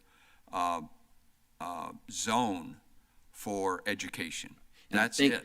That's it. That's and the I think whole when deal. you hear We our protect next the speaker come outside, up, and we handle that, and we fund that through the state, and then it's, life is good. That's my deal. And then let academic folks, administrative, handle those issues unless something gets way off the charts, and way off the charts is something else for law enforcement, because I'm a big believer in Big Brother Orwellian type thinking that can go off the scale real quick and you just don't even know how it got there. So that's the reason for my point, and I just want to make that point in a public environment so that you realize, at least for this second district, that is my focus, and I just want to be real clear about it to you. Thank you. It's a best practice that we practice in Marion County Public Schools, that our SROs have a great relationship with our school administrators, and they know when to stay away from the disciplinary issues and let our staff handle it. Thank you. Any other questions? Thank you, Mr. Thank you. Thank you. So here's the good news. Marjory Stoneman Douglas was a two-prong law. So Mr. McFadden just spoke on the physical safety, and the other prong is our prevention and intervention efforts when it comes to mental health. So for Strategy 2D, support students and employees, social and emotional wellness and well-being, our first key activity is to implement our mental health plan. So that mental health plan, it meets the requirements of the Marjory Stoneman Douglas High School Public Safety Act. And in that plan, we do have 5 goals. And those 5 goals are there to really see our students be successful by removing barriers for them. So goal number 1 is all about access. And when we talk about access, what we want to do is increase our mental health providers. And in the education system, those are school counselors, school social workers, and school psychologists. So with the mental health plan, we are able to increase those staff members so our students receive more direct services from them. Goal number 2 is to provide tiered intervention support for those students as they're identified. So like I said, those mental health service providers, they're able to provide those interventions right there on campus, so students can get what they need to, in the end, go back to class and get the education that they so need. And then goal number 3 is professional development. With Marjory Stoneman, part of that law does require that all staff members receive what's called youth mental health first aid training. So you can actually see on the slide there in the bottom right-hand corner, that is a picture of one of our trainings that took place. And the purpose of that training is to teach individuals how to identify those early signs and symptoms of youth experiencing mental health challenges, so they know how to respond to that and then refer on to those mental health professionals. And I will like to say, make a plug, we are at 91% trained for the district, which is a huge achievement. Goal number 4 is our community partnerships. We have a lot of community agencies here in Marion County that do offer mental health services as well.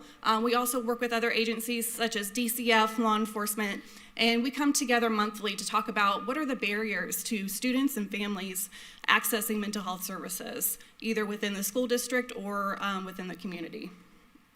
And then finally, goal number 5 is parent engagement. So how do we communicate all of our resources, our mental health resources to families? One big push that we had this year was a great partnership, is the parent partnership. We were able to have a presentation to families about how you access our resources, but also what are some other resources available in the community and making those connections to families. Key activity number 2 is called our SHINE initiative. So SHINE stands for self-care, healthy mindset, inspire growth, nutrition, and exercise. This acronym was actually created and voted on by all of our employees here in Marion County. And it's an initiative that really helps promote overall wellness, our sense of belonging as part of this family. So every month we do have a theme that we like to focus on. That theme has changed from looking at mental health, so mindfulness activities, or even physical health.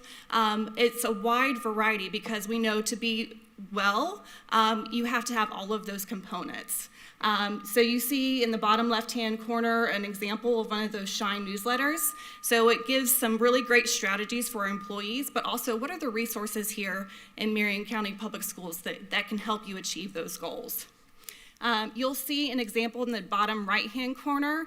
One of our wellness strategies was gratitude. That was in the month of November for Thanksgiving. So that's an example of Denellen Elementary School. They had a gratitude graffiti board. And that gave staff members an opportunity to tell one another what they're thankful for, and even that they're thankful for one another. So that's a really great strategy that one of our schools was able to utilize. So that concludes our presentation. Do you have any questions for me or any of our team members? It's gratitude. Mr. Browning? Yes, thank you. This sort of goes into some of my comments was for later, but I'll just do it now. And that is the recent signing of the bill by the governor giving parental access, family access, that type of thing. How does this fit into it? Because there seems to be, I get just repeated calls that there is like critical race theory, that type of thing, and it fits over into this emotional, social, like there's a double standard.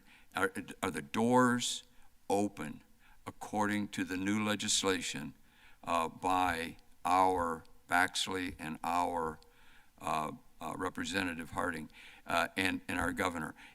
Are the doors open? Are we not just a letter, but are we involving the parent? Are we involving the student? Are we involving the family? Are we involving the community? So I can say yes to all of that. As we reviewed that House bill, we felt assured that we were in compliance already in the school district and meeting the letter of the law. When it comes to social emotional learning and critical race theory, that has been tied in the media. However, I can assure you that our social emotional learning curriculum does not have any of that content included. We did go through a review process last school year to ensure that what we were providing to our students was educationally based and appropriate for all children receiving that curriculum.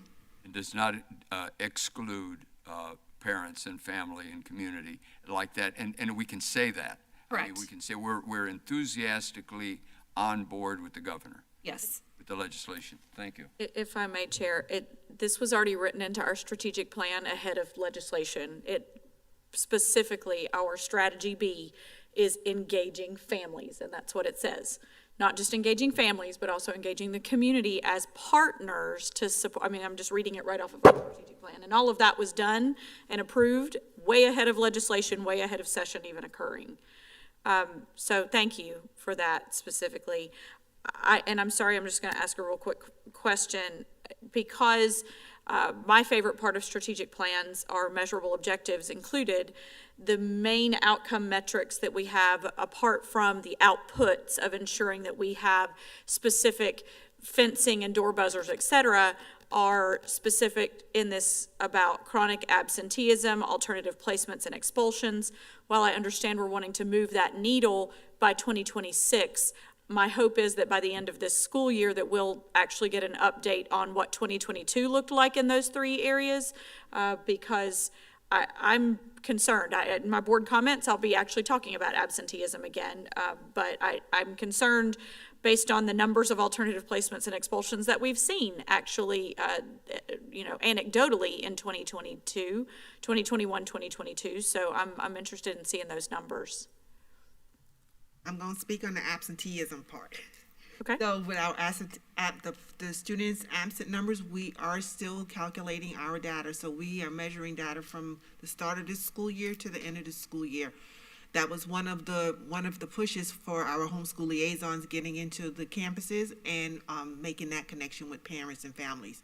So as students were being absent, they were making those initial contacts with their families to see if it was COVID related, if they were just ill, if they just didn't feel like getting up in the morning, didn't feel like coming to school, and they had that option to do so. So they have been very involved in making those connections with their parents and families and making sure that students are here. So may I ask Dr. Reese, what is the trigger, I'm going to use that word, to warrant a quote-unquote chronic absenteeism? Is it back-to-back absences? Is it 3 or more in a certain period of time? What is that trigger, if you don't mind my asking? No. So it is a 3 in a row. Okay. Consecutive absences. When they get to 10, they have to have a CST meeting. So parents have to come in and meet with the guidance counselors and the administration to talk about why the students have been absent for that long of time of a year. Our homeschool liaisons are kind of that person that being that proactive person. So after the third absence, teachers are contacting them and they're contacting families just to see if the student is out due to an illness that they really cannot come to school. And if that is the case, then they are working with the families with academics and getting them resources that are being missed during the time that they're out. But if that's not the case, then they're encouraging those parents to get the students back into school. Okay, thank you. May I do a follow-up on that, Chair? Yes, okay, so help me with this so I understand it. My understanding in life is where I came from, there was a truancy law. I mean, that was just the deal. You didn't have a choice. You went to school. If you weren't, there was a law enforcement issue. I mean, it was a real deal. You just didn't have a choice. Now, does that still exist? Are we not there? Has that melted away? I need to know the answer to that. My constituents do as well. I can indicate to you, Mr. Browning, I had a meeting regarding truancy this week, in fact, just to with the judge, Judge Yeomans, who handles truancy cases. I have truancy cases that I'm be dealing with in truancy hearings tomorrow. We dealt with some about a month or so ago, so that is an ongoing process of which your attorneys were involved in the truancy cases as they go to court. And certainly there is also law enforcement involvement in days, I think it's 3 through 5, but there's a number of steps to that. And yes, the truancy picture has not been forgotten. It still exists, and that is still something that is being addressed with both outcomes directed toward parents, students, and providing needs for individual students. It used to be that we provided alarm clocks if that was necessary, all the way up through providing enforcement with parents through and with the court systems to ensure that students are not truant. Well, that's very helpful, and it's real. It's my wish and my hope that gets communicated to students. That everybody knows that this is real, not just if you're kind of stuck, but that we have a program. I mean, we really have a program. In the old days, if you went to Chicago, I used to travel a lot. If I was somewhere, the police wanted to know why it was school hours, why I was where I was. I went to the Indianapolis 500 one time. They wanted to know. Well, I had time off. It was allowed. Okay, good. Then, but they were it was real. It was real, and the students knew it, and the parents knew it. So I think that that's something that I would like to see spoken about in a very real sense, because it's the law. If you don't get educated, I'm sorry, you got yourself a problem. Mr. Browning, one of the other things, and you just heard Attorney Powers, and I'm going to get Ms. Thor right for this. You just heard Attorney Powers state that he has some upcoming things. Oftentimes there's a lag in the system, because here it is, we're about 6 or 7 weeks from the end of the school term, and it's just getting to the point where it's in the attorney's hands. So there are some things out there, but if it has no teeth to it, if it doesn't have any bite with it, then some of those things are ineffective. But those truancy laws, they have not gone away. They're still there. So it is out there. Ms. Thor?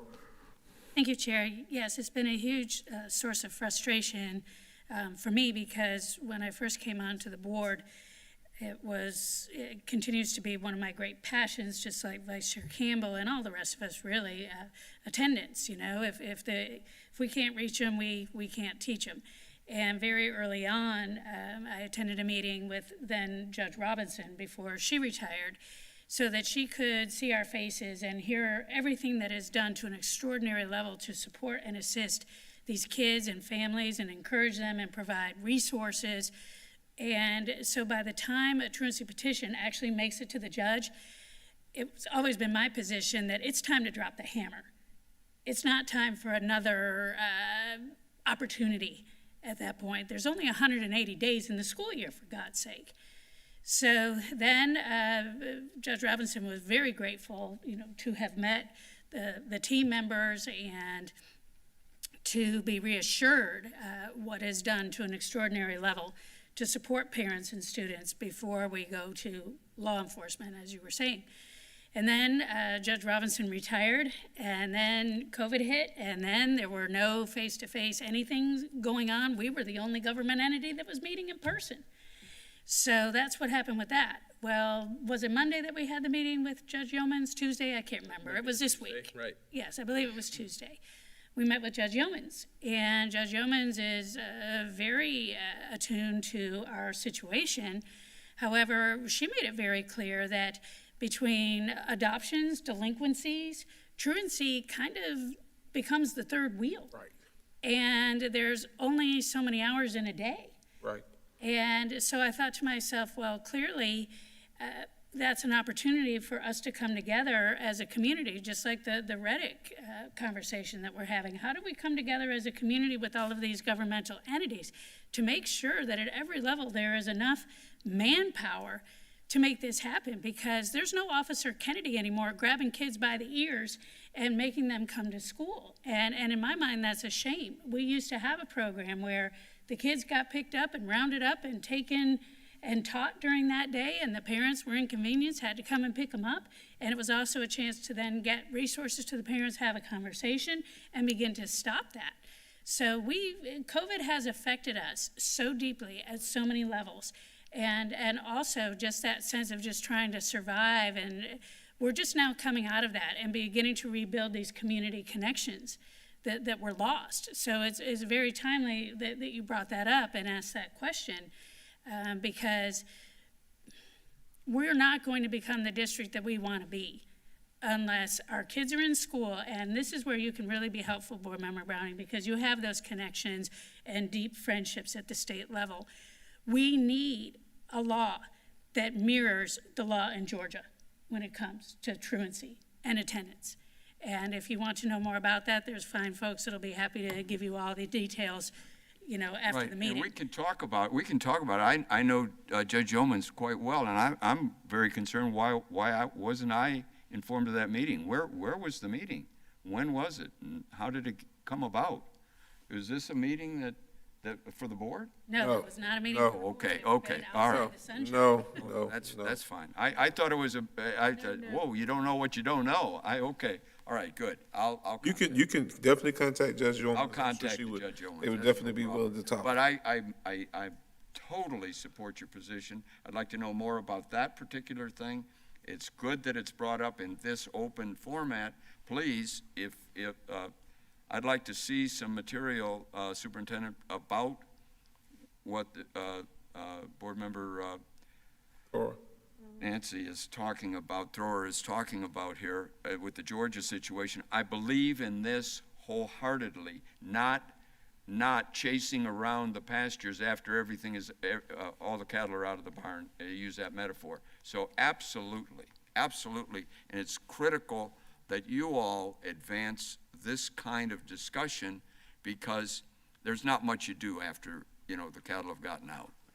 But one of the things we did do, when Dr. Gullett first got here, she challenged us as we was going through this strategic plan, this whole process, to take personal and department responsibility for everything. Just because your name is not on it and you're not assigned to it doesn't mean that you're not responsible for it. So you would look at me, Safe Schools, what can we do about truancy? Our little small part plays. I think of the analogy where they're talking about the little boy walking on the beach, throwing a starfish in the water, and somebody says, it's not going to do you any good. But his statement was, it helped that one.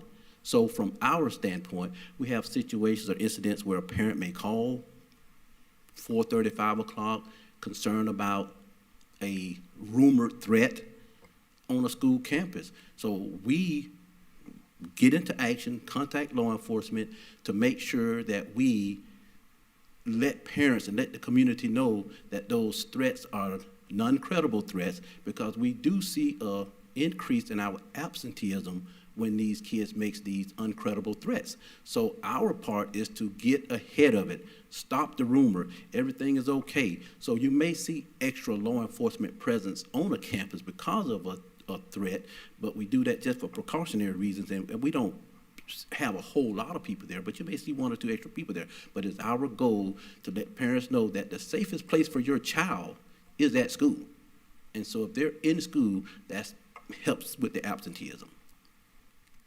Yeah, well, that responsibility is important, and I support you. I would say that the safest place is in the home, and then we go to the school. That's fine. We're not in competition with the home or the parents or the family. I would say that the safest place for a child in the middle of the school day when they're supposed to be at school, and so many of our parents are at work, is at school. And I will provide the evidence that we had many 4-, 5-, 6-year-old children home either by themselves or with another younger child during the shutdown. Yeah. Well, I'm the veteran here. So I know you talked about your experience, Allison, you're jumping on. I had my experiences too with the judges, and it just seems to be the circle that we can't ever really get the true teeth in. But we can work on that. But one thing we do have control over right now, and we've heard it over and over again, is communication with the parents. Parents are the #1 advocate for their students. And one thing that did jump out to me when strategy 2B, it says schools will provide parent conference opportunities. And then I heard so far this year we've had 9,800 conferences. Well, we have 43,000 students. 43,000 plus students. So that spoke to me because I'm like, we don't even have a quarter of our parents in these conferences. And again, I cannot say again that parents are their students' #1 advocate. So one thing that I would like to maybe see us really work on and hone in on is that communication with the parent in the conferences. Preferably if they could come visit to the school, of course that's what you want them to do. And it says will provide. So we need to allow time for the teachers and the parent to get together. If that doesn't work, don't be like, well, they can't come in. Then you pick up the phone or you use those resources. And preferably more than one time throughout the school year. But if you can catch them early in the school year, develop those relationships and get the parent to support you with their student, their child, it's amazing. And I learned that early on in my teaching career because I had a student that was just misbehaving, and I had a veteran teacher. I was like, I don't know what to do. And she said, you know what? You call that parent, and you call them, and you call them, and you call them. And guess what I learned early on? That communication with them, and if you have a team and a partnership, it's amazing what happens. And they also learn, the parents, that teachers and schools doesn't have to be a bad place. Maybe they had bad experience or whatever, but it doesn't have to be, and it shouldn't be. There needs to be positive. And if their students are struggling in the beginning, talking about, retention or whatever, there should never be a surprise. Right. It should be probably the first quarter of that school when they're in there. Hey, this is what's going on. We're trying to reach this goal, and I feel like I'm preaching to the choir, but I know we talk about a lot about what the judges can do and what laws can do, but truly our number one advocate is the parents, and not to chastise them, not to harp on them or anything. We want to welcome them and encourage them in that partnership, and that's my opinion and my experience. You're right. You're Right on target. Right. In this legislation now, 1557 will actually facilitate that. So often the student or the parent, the families can't get in. So there's two sides to the deal, and it's not just a one-sided thing. Now we have that as an enormous help in terms of getting both sides of the equal sign equal. In other words, they balance like an algebraic equation. You can get in on both sides, and I think it's a positive. I mean, we have that now, and it's for me, it's a home run in terms of what you were talking about, and that is communication. Communication. And then one more thing before we move on is something else that jumped on me on this is the discipline. I saw some numbers on here that it looks good in theory, and if we put all those components in place, hopefully those issues will take care of themselves. But when hopefully, because I know they can be manipulated, and I would never want us to see us having a goal, but having students that aren't behaving and they're not being disciplined, and the teacher can't have any backup and control her class because the numbers don't fit our narrative. I hope that we would never do that. And unfortunately, there is a change in some of our schools and our students, and sometimes students really should be in the classroom because it's disrupting the education for every other student in there. So just because something looks good on paper, I hope that we're not going to turn into a board in a district that wants to look good on paper, and in the meantime, our students cannot get that education because our students are not well behaved in the classroom. And that's my opinion on that too. That would be a tragedy to the whole district if we were so concerned about those numbers, meeting those goals, and not deal with the discipline issues. We have to deal with those disciplines. Right, and that's the justification in the question itself, is to say, okay, these are some pretty lofty goals that you're trying to get here. We've seen what we've been seeing this year, so how are we getting there? And I mean, I guess the strategic plan is going to hopefully build that. And year one, you may have an actual increase in what you're trying to see a decrease in. But that was the justification behind the question. I completely concur, Ms. King and Chair Cummings. We are not wanting to try to just meet a metric just to meet a metric. I mean, we want to actually ensure that students aren't needing to be required to be alternatively placed or expelled because of their behaviors. But let me say this, this board will enforce when things are wrong, when kids are wrong. Absolutely. They will have the consequences. So we're not going to just dumb it down just to meet the metrics. So not. Definitely they will. So how are we looking? So to address your question, Ms. Campbell, as we continue to implement the strategies that we have in place within our strategic plan, we will continually update the board. We will continually update the board in regards to what we're seeing within student discipline. Of course, our end goal is to produce productive citizens of Marion County, and we can do that by educating our students on what appropriateness looks like. Does that mean that we can eliminate all outliers and examples of negative behavior? No, it does not. But it does not prevent us from setting what we deem as being achievable goals with the right strategies in place to make sure that we're addressing behavior and also holding students accountable to make sure that it's for the good of all students in Marion County. Thank you. Thank you. Thank you. Thank you guys for the presentation. That's a good sign you put it back on the thing. Me, we over. Any public comment? Superintendent, any comments? No, but yes, I would. Thank you, Chair, members of the board. Thank you, as always, for your great feedback and questions, particularly regarding this. A couple of things that I heard. I want to speak to our deep commitment to engaging families and our parents. I mean, I think we say that all the time. And to Ms. King's point, absolutely not. I'd rather not meet a goal, and that's okay. I'm very comfortable with that. It's about the purpose and intent of doing it well and thoroughly for the right reasons. And so I just wanted to make a comment on that. The last item was back to Vice Chair Campbell, your question about the data. So it's a good time to remind everyone, remind the board that we are going through all of these goals, and they will continue to do that regularly. So you're seeing the first glance at all of them where we are with the implementation of this strategic plan.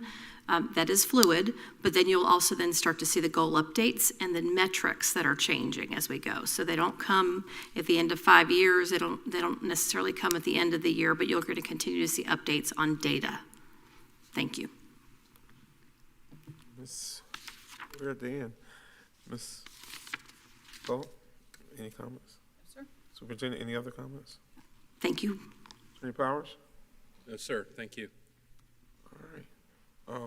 We're going to do it a little different. Ms. Campbell? I actually have two comments. One, it will be fast, it's just a comment, and the other one is actually a request. I'm sure you guys all have been paying attention to the attendance data we've been getting. Our attendance rates for FSA Day were nearly 96%. I mean, district-wide across the board. And whenever they hover around 89 to 90% daily, even the day before was only at 91%. It's really good to see on an FSA day that we had so much. We actually had 2 high schools at more than 99% attendance on FSA Day, which was a 2 to 8% jump from Monday to Tuesday. And one middle school, I just wanted to point out, that had almost 99% as well on Tuesday was 88% on Monday and 89% on Wednesday, but on FSA Day, they were at 99%. So I know there's a lot we're talking about doing away. Obviously, FSA is going away, but whatever strategies we can try to implement to make students understand that every day is just as important as FSA Day, I am all for. It's so fascinating to me to watch that data and how it fluctuates. Okay, comment. Over. Then I wanted to ask this board, we've talked briefly about the development projects that have been happening in the city and the county, the approvals that have been coming forth that the city and county have been approving from plan development that's coming our way. If you have been following along in the media and how those have been reported upon, our elected officials in the other government agencies are obviously saying that the localized overcrowding is a school board issue and that the school board needs to address it. Yet I don't know that we as a board have actually started having those conversations to actually start addressing what that localized overcrowding looks like. So they are obviously correct that it is on us, but I would like to request, Chair, if we could actually schedule an upcoming work session where we could start talking about what this localized overcrowding looks like. Some of those developments are coming to where Saddlewood and Liberty and Westport are going to be significantly impacted, and we have no space at Saddlewood. We are landlocked. I mean, there are lots of issues there. So if we could have a work session, talk about our options, locations for potential new schools and funding for that, and if zoning changes are needed, and whatever all we're going to need to do, there's a lot to address. And I think that since the other governmental bodies that are approving these developments are basically saying it's a school board issue, they're right. We need to start having that conversation on how we're going to address these factors. Wait, hold on. Listen, officers, thank you guys. Graham and Russo, we appreciate you guys. Thank you. Ms. Dora. Thank you.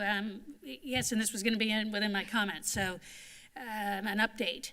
And remember, we were all at the intergovernmental meeting, and we talked about our interlocal agreement and then decided that we were going to establish a working group of which the chair designated me to be our representative. We've met several times. Our next interlocal agreement meeting is April 14th, in which time Dave Herlihy, our planner, is going to be bringing a draft interlocal agreement, updated interlocal agreement. And very sadly, after getting a very deep education on the previous interlocal agreement, when that was made way prior to any of us being on the board and any of the county commissioners being county commissioners, it was tremendously in favor of developers. And it was a sign of the times. You know, life was lush, and then the bottom fell out. So right now, as you just stated, Vice Chair Campbell, we have really very little opportunity to generate any kind of capital improvement money, school building money in collaboration and partnership with the county at all. And that was strategic, you know, at the time. But I would say that the partnership that is being built and the awareness that's being built throughout the course of this working group is very encouraging.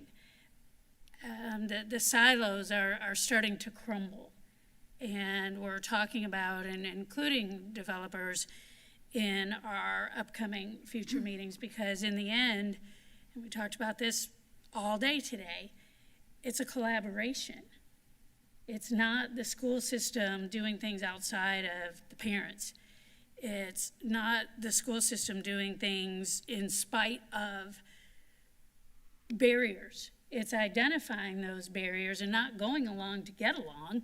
It's in identifying the barriers as we see them, having the other entities sharing the barriers as they see them, and coming together to make our community better. So that's where we are with that, but it was truly a journey and an education for me so far to come to a full understanding of what the current interlocal agreement is. And thank you, Vice Chair Campbell, for pushing that meeting for all of us to come together, because when the economy tanked, everything just stopped.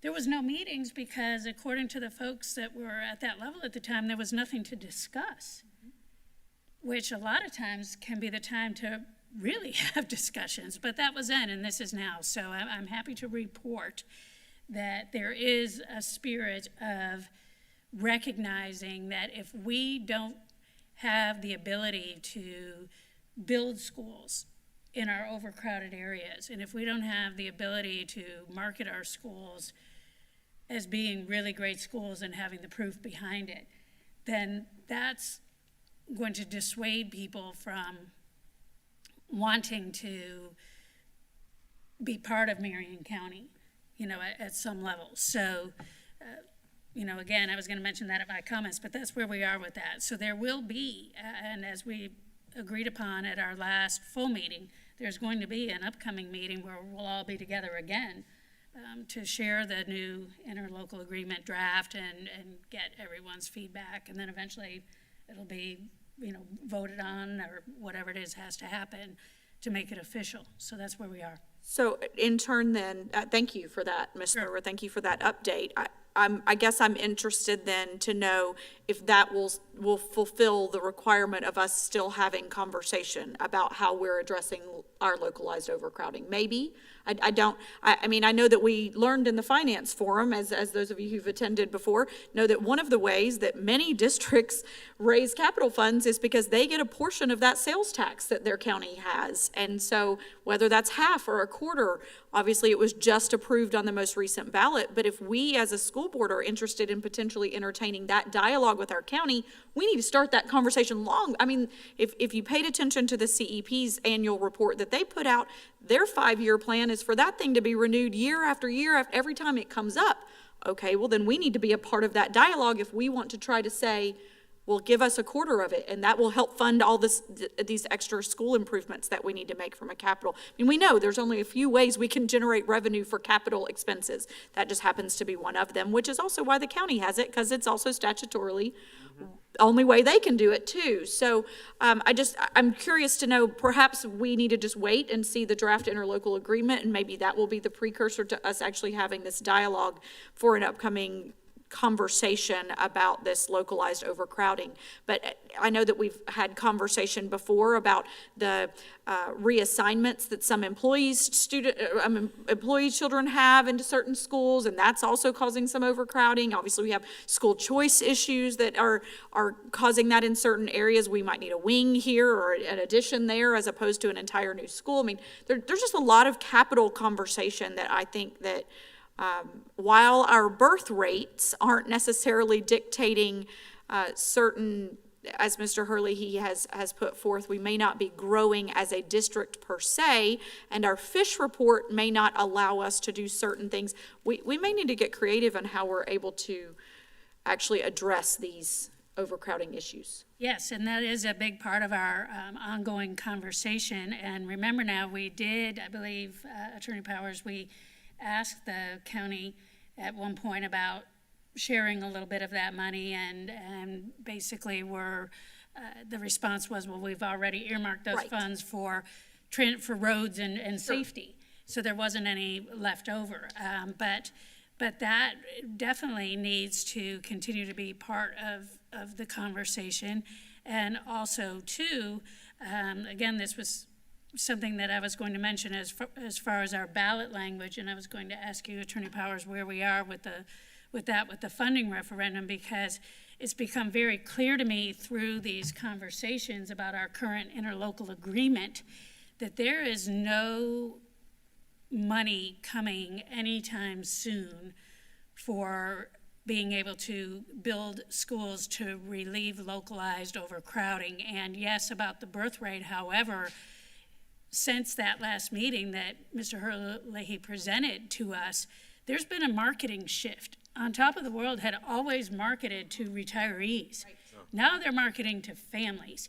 And as you stated, Vice Chair Campbell, families are moving down here because of other situations that have occurred through the pandemic in terms of availability and access to education. So the playing field is shifting. You know, we have to be nimble. Right now, all of the cards are stacked against us. And what I mean by that is we have very few people that have landlines anymore. So that source of revenue is gone. I can't remember the last time we've gotten PICO funds. Right. That's going towards charter schools. We have ballot language right now that we have approved as a board for the 1 mil for operating. And I really want to put it out there today that we may want to think seriously about, and I think this was encapsulated in a presentation, but I just can't remember how much money it was, that if we still have enough time to look at a $0.5 mil for operating and a $0.5 mil for capital, will that begin to help us at least a little bit? Because we just heard a very wonderful report today about our robust summer programs, but once those ESSER dollars are gone, so is that source of revenue. And if the funding referendum doesn't pass and then it sunsets, there's a little bit of a lag where we get money continuing to come in, but then that's not available either. So we've got some things to consider here, very much. I'm sorry, I think I might have lost my, Hello? Hello? I can hear you. There's nobody else in the room, so. Is it power? But it can YouTube people hear us. Yeah. Okay. Okay, perfect. I want to verify, can we in fact use a mill for capital? And I don't recall, because the last time the district did capital was a sales tax. For some reason, I think you can't use a mill. I don't think you can use a mill. I think it can only be, thank you, Dr. Gullett, for that. That's why sales tax is the only thing we can do for capital. I'd like to bust in, but I want to follow protocol. Chair, may I speak? Yes, thank you. Because I'm popping into several conversations that we've had, and I concur. Absolutely, we've got to have these discussions. I've made a couple of notes, so I hope I can spin it back into what you all were making, the points you were making, but let me just throw a couple of things out. The sales tax. There's a level of understanding. We sit in the middle of a huge opportunity that we have experienced and enjoyed for years, and that is Lake Sumter and all these other folks are at 7, we're at 6. So we get 6. Now, we go up to 7, we only get that 1%. We used to be in a position where everybody showed up. I mean everybody. If somebody was buying a refrigerator, they didn't buy it down in Sumter. They didn't do a Best Buy in Lake. They did it up here. And then they went to the restaurants. And there was this huge, because remember, we get 6. We lose 6 if they shop somewhere else because we're the same. And we are in a perfect position for that. It sounds like we get more if you raise the taxes, but you really don't. You lose the 6 that doesn't get spent. Now, I can go into that, and I won't go into it heavy, but that's an issue. Now, yes, with the county commission, let me tell you, they are totally there and available. Yeah, have the discussions. I wouldn't worry at all about why things might have slowed up at some other point in the past. They are there and available, you bet, you bet. And so have those discussions. You certainly have my support to dig into those discussions. Well, we approved that we would do that, so it's just been ongoing. And it's getting to a point now where, again, April 14th, a draft interlocal agreement is going to be presented to our working group, and then eventually it's going to be presented to the whole gang. Well, I get it, but I'd like to see it even more aggressive than that, because we can be, you're going to lose out. Time's just going to go by, and it's going to be what it is, and they're going to do their 7, and you're not getting any of it. I'm saying you, meaning me too. So that's just the way it's going to be unless we're aggressive. You got to get in there. You got to get, step across the ring. We've got some martial arts type folks here. If you're going to win, that's what you got to do. Also addressing, and I was going to do this, but I can do it right now, just the idea of expenses, and I'm always harping on them, but it isn't just nutty talk. We've got to really talk about these dollars and get full value out of them. And I know we're all trying, but we really have to do it. And we have to get to those revenue sources and then count them, not because they're temporary or not because they're permanent, but I mean just aggressively go and do it. And we have that capability of doing it at the federal, state, and local level. So we are not second to the commission, just in any regard. And they don't see us as second. But it can certainly, you can get a gulf in there and go through a committee, and pretty soon you're just on the losing end of things. Sorry, it just went on. Like telephones, don't have that curly cord anymore. They just don't have it. It's just gone. It's, give it up. It's gone. It doesn't exist. It's about like bridles on horses. So I'm in complete agreement, but I am really adamant that we are powerful and have capacity to do some things and maybe think out of the box and advocate some positions and really bring some wealth to this county and then share in it. And I'm sorry to cut off again. I am just looking at Florida statute really quick. I think the issue with actually using the millage, because it does say that you can use, not levy more than 1.5 mils against taxable value, and you can use it for new construction. I think the reason that we are unable to do that is because of our fish report. So I think that we're kind of... Because the first time we tried a funding referendum in the recent past, it was, I think it was, can't remember if it was a 1 mil for capital and 1 mil for operating. It didn't pass. I believe it was in 2012. Okay. And then we did for operational only 1 mil, and then that passed, and then it got renewed. Right.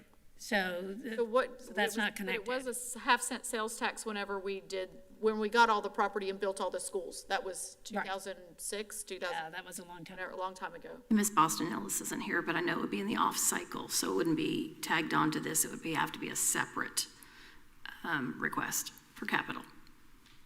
So it couldn't be on the same ballot. We can't do half and half on the same ballot. We could potentially, however, and we have, but however, we're also required to have a trim report filed and dealt with the year previous for that purpose. So it requires some time to plan out in front and generate that in advance of when we anticipate it. And that's not within this purview, not within this session. Okay, because I remember we workshopped this, and I'd have to look back on the presentation, because we as a board asked to be presented options. You know, what would we be looking at without the funding referendum? What would we be looking at with it? And what would we be looking at? I think it was my request, actually, for the half for operational and half for capital. And it may be too late to try to do anything from that direction now, but to your point, Board Member Browning, what would that actually look like, what you were just talking about? Okay, just, and this is a thumbnail sketch, because I battled that extra sales tax for roads because it was just a shift of where it was going to be spent, and then nobody else could participate in that, and it robbed the locale, the restaurants, the Best Buys, all the shopping, all the commerce. It robbed us of that, and we lost the 6. So that's the key.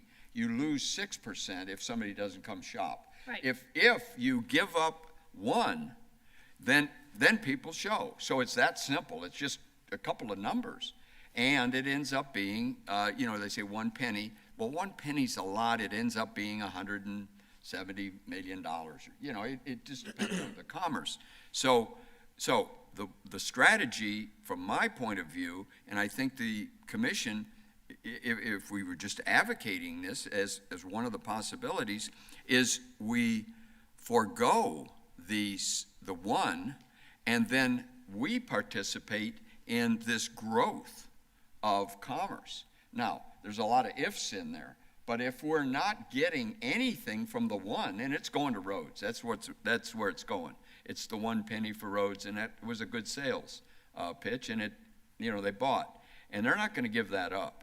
You can ask all day, but it's not going to happen. They already shared that, so yeah. that. Well, it's just Well, they sort of can't common give it sense. up right now. I mean, they can't give it up right now. No. They're receiving it, they've already allocated it, that's what their ballot language was, et cetera. But that, if they want it renewed in 3 years or whatever the time. But this kind of frank discussion is the only way you're going to get there. It's the only way you're going to get there. We've got Baxley, we got Perry, we got Harding, we got Stan McLean. We've got a lot of horsepower. We've got the governor. We've got a lot going on, and we'll likely, after the midterm elections, we'll have some more serious reality taking place. Now, one way or the other, some good things can happen, but we got to know what they are, and we got to talk about it. And this kind of your question to me is very charitable in getting this out to you, this various strategy. Does it have to be followed exactly? No, for sure, because I'm stepping back a little time, in terms of the strategies. The other guys won, and our merchants, our restaurants are, it was horrible. What really, we lost just a tremendous amount there. So it could become, it could be brought back, and then we get a little piece of that pie. I think it could happen. Now, it's a possible strategy. We don't go there, we go somewhere else, but it's not an in-sum game. It's beat all the rest of the counties. That's what I do for a living, is I beat my competitors. And that's What exactly are you proposing? I need some I'm proposing we talk more about it like this kind of a frank discussion, and then we don't have I don't think we should support the 1% sales tax that goes to roads. Now, what's going to happen? Perhaps money that we could get a hold of is going to go to roads then, because they don't have the other. However, the whole pie gets big. This is just simply a strategy, and it's a discussion. So that's the thumbnail of that particular scenario. You pick up 6 times what you give up. You give up a penny, you pick up 6 cents. on those discretionary dollars that now come into this county. And let me tell you, we are around 120,000 folks with $100,000 annual income with no unemployment in the villages. That money is down there. We only go about that far of a huge distance into the villages. So all those folks come streaming up here. That's really the strategy of it. Everything from Lake comes over here. Everything from Sumter comes up here. And that's the home run. Now, I don't know, maybe it's too vague and too far out there, you know, but okay. Just talking. This is a spirited conversation, but I think we done went way off. Yeah, we I have. think we need to get back to where we need But to it's be. spirited and it's good. I'm just asking for a work session where we potentially, That's what I think, yeah. we could talk That's about what we it. gotta do. Because if we want to talk to the county about potentially getting that quarter, the next time they go up, and we would present it in lieu of impact fees or concurrency or what, you know, I mean, there's all different ways that we can have this conversation. Perhaps they're more in favor of one versus the other. I don't know, but I mean, I just asked for a work session. Yeah, and I concur. I'm 100% on board with Ms. Thor. I would definitely agree that a work session will be in order, and have Dave Herlihy come back when we have the draft. So it will be after April 14th, when we have the draft of the new interlocal agreement done. Right now, it's looking like unless the county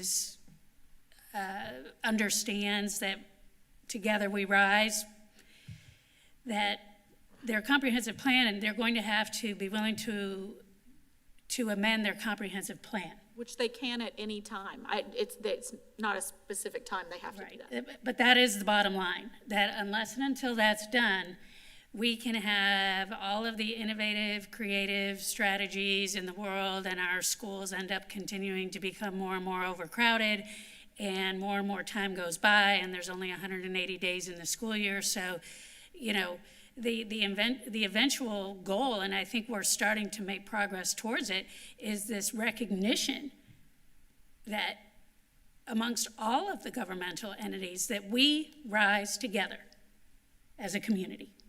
We rise together, so. Yeah, it's not a zero-sum game, absolutely. So I'm hearing that we want to talk about it. Superintendent, can we look to get it onto a work session? Yep. I'll ask Vice Chair Campbell to get with the superintendent, and we'll get on the work session. Okay? Thank you. Through with your comments. That's it. That's all I had. Mr. Browning, you through with your comments? Okay, yes, and many of them have been covered here. I'm going to throw these out fast, so if you've got questions, just throw them up and we'll just get through it. But this is mostly advisory. I'm aware of a situation, and this goes about all the buses, that they have this seat capacity, 77 seats on a specific bus, for example. And if they go to a high-end, you know, to a secondary high school level, you got a couple of guys like Reverend Cummings' son. They're sitting there, substantial people, and you're not going to put 3 in a seat. And that's what this is designed for. And I have drivers calling me. This isn't the first time, crying. They cannot cite these kids for not obeying the 3 in the seat rule, and it just doesn't cut it. So I want to see that get addressed. Question, what do you mean? Watch this. Watch this. 77 seats in a bus. You got to put 3 in a seat. The 3 in a seat, you put 3 of your sons in that boom, boom, boom, they don't fit. So somebody's got to sit outside on the floor. And then they're cited. No one should be sitting on the floor. Exactly. And that's the driver's point. If only 2 can sit in the seat, then only 2 can. If only 1 can sit in the seat. But they're cited. They're required to cite. Who's citing? They're required to cite to cite the student if they don't get 3 in a seat, and it's not a possibility. So it's something that has to be addressed. Dead on, has to be addressed, because you're going to lose the bus drivers. This lady is absolutely gone. I'm not going to say who it is, but she's out of here. If she has to do that, it just blows her conscience. The superintendent take care of that. Okay, I just bringing that up. Thank you for that. I hadn't heard that. Okay, Oh, yeah. okay. I've heard it, especially at the beginning of the school year, you know, when buses are really overloaded, and that has happened. But as far as kids having to sit on the floor and so on versus not being taken home because the parents can't be reached. But it's not a good situation. And the citing part, I was not of that understanding. Yeah. The driver had to write a referral Yeah, because the kid had to sit on the floor. Let's get all over it. But That's all I'm saying. Yeah. Okay. Let's see, next item. Okay, this is, I don't know where this thing is, but I've got to make comment in good conscience, this third grade to prison concept. It is absolutely illogical, absolutely cannot fly. It's a fear, uncertainty, and doubt thing. It's put on the teacher, put on the student, put on the family. It's just can't possibly, should not be quoted, absolutely not. It's a bogus concept, and I'll be happy to go into it at length in a workshop if somebody wants to talk about that, because it seems to continually come up. Every person here was in the third grade, and they don't get credit, or they get credit for where you are. Are you sure all of us was in the third grade? Because some of us could have skipped. Yeah, okay, skip the third. Yeah, some of us Some of us skipped. Some of us could have skipped. Some of us did it twice, okay? That's what happened. All right, so I'm just saying, it's something that just can't, we got to stop that. I did not skip the third grade, I'm just saying. Can't go down it. Now, I have a need, and I keep saying it, I want a basket for that kind of exchange. You got to have it. Then you go, certain people are entitled to put an item on the stage correctly because of the way we're set up. You're going to have a basket. You got to have a receptacle. Otherwise, it's just crazyville. Okay, and I'll discuss it deeper if we need to go into it. But it just has to be, our protocol is it goes to the lawyer, and then it goes to us. And so if something's exchanged, and I see it all the time, we got to have a way of doing it so that everybody's treated the same. Okay. I'm going to stop right there. Okay. I think if there was something that we need to get from the audience, I think we can handle that without a basket. I think we can handle it the same way they would do in a courtroom. If there was some paperwork that needed to be, they would tell us that they had some paperwork they wanted to give us, and we would tell them to approach, and they would give it to the proper person. The need for a basket is not necessary. Okay. It's just a protocol that needs to be set, and we follow that protocol. Well, let's set that protocol then, and then we can discuss it. That's perfect. That's excellent. Because I just don't want to keep hearing my comments, and then I'm the only guy hearing them. It feels like to me. We hear you. It feels like to me. Okay, let's see, what else we got here? Okay, the business fair. The children's business fair was a complete home run. This is the first one, but boy, I'll tell you, I was impressed. The trauma help team, absolutely home run. I have some sheets, I won't go to them, but it was called the Marion County Children's Business Fair, and it was a home run. There's a Pearl Project, absolutely, they deal with trauma situations, absolutely a home run. If you see anything about it, I'd say, for my part, I'm going to encourage you to jump all over it and encourage it and make it happen. There were kids there that they're selling their own products, they were exchanging funds, they were doing everything, and it was incredible. Okay, next item, Dunellen. They had that tragedy, we're all aware of it, but I was out and I was talking with Wade Martin, the principal, and I was just so impressed by what I'm calling the comfort, care, the psychological team that came, and the kindness and decency in anticipation of a potential need, which was there. It did manifest itself in terms of caring for the psychology of not just the students, but the faculty as well. And so it's a great team.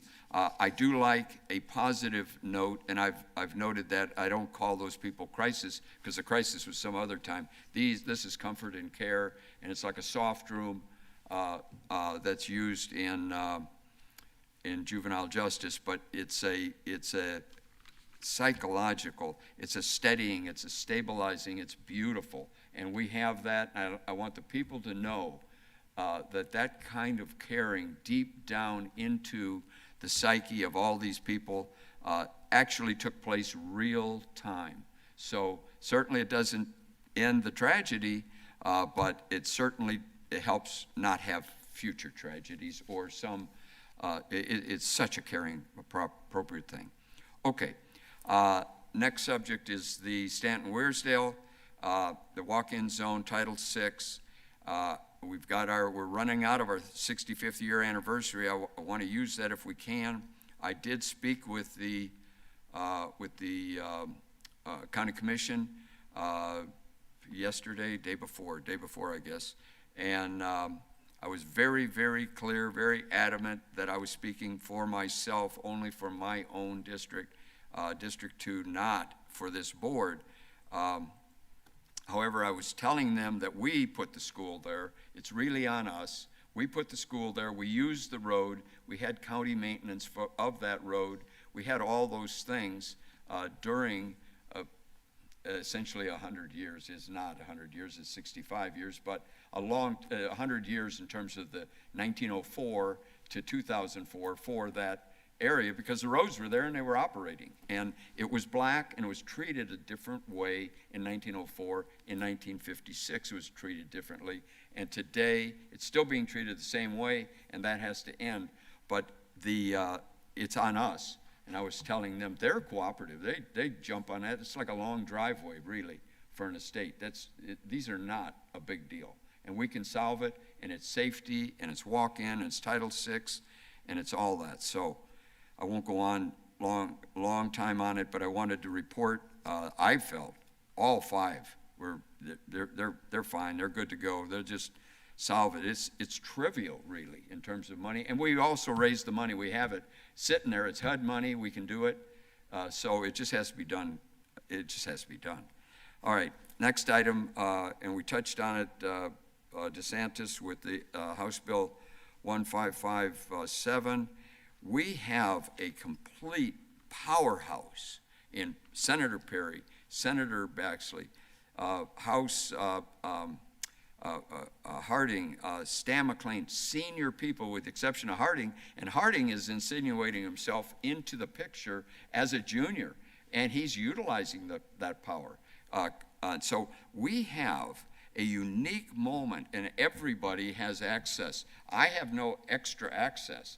The governor is there and available. There's funds, there's power, there's political. We have senior people, and let's just use it. Let's champion it. It goes in the direction we're going. There's no reason not to take it.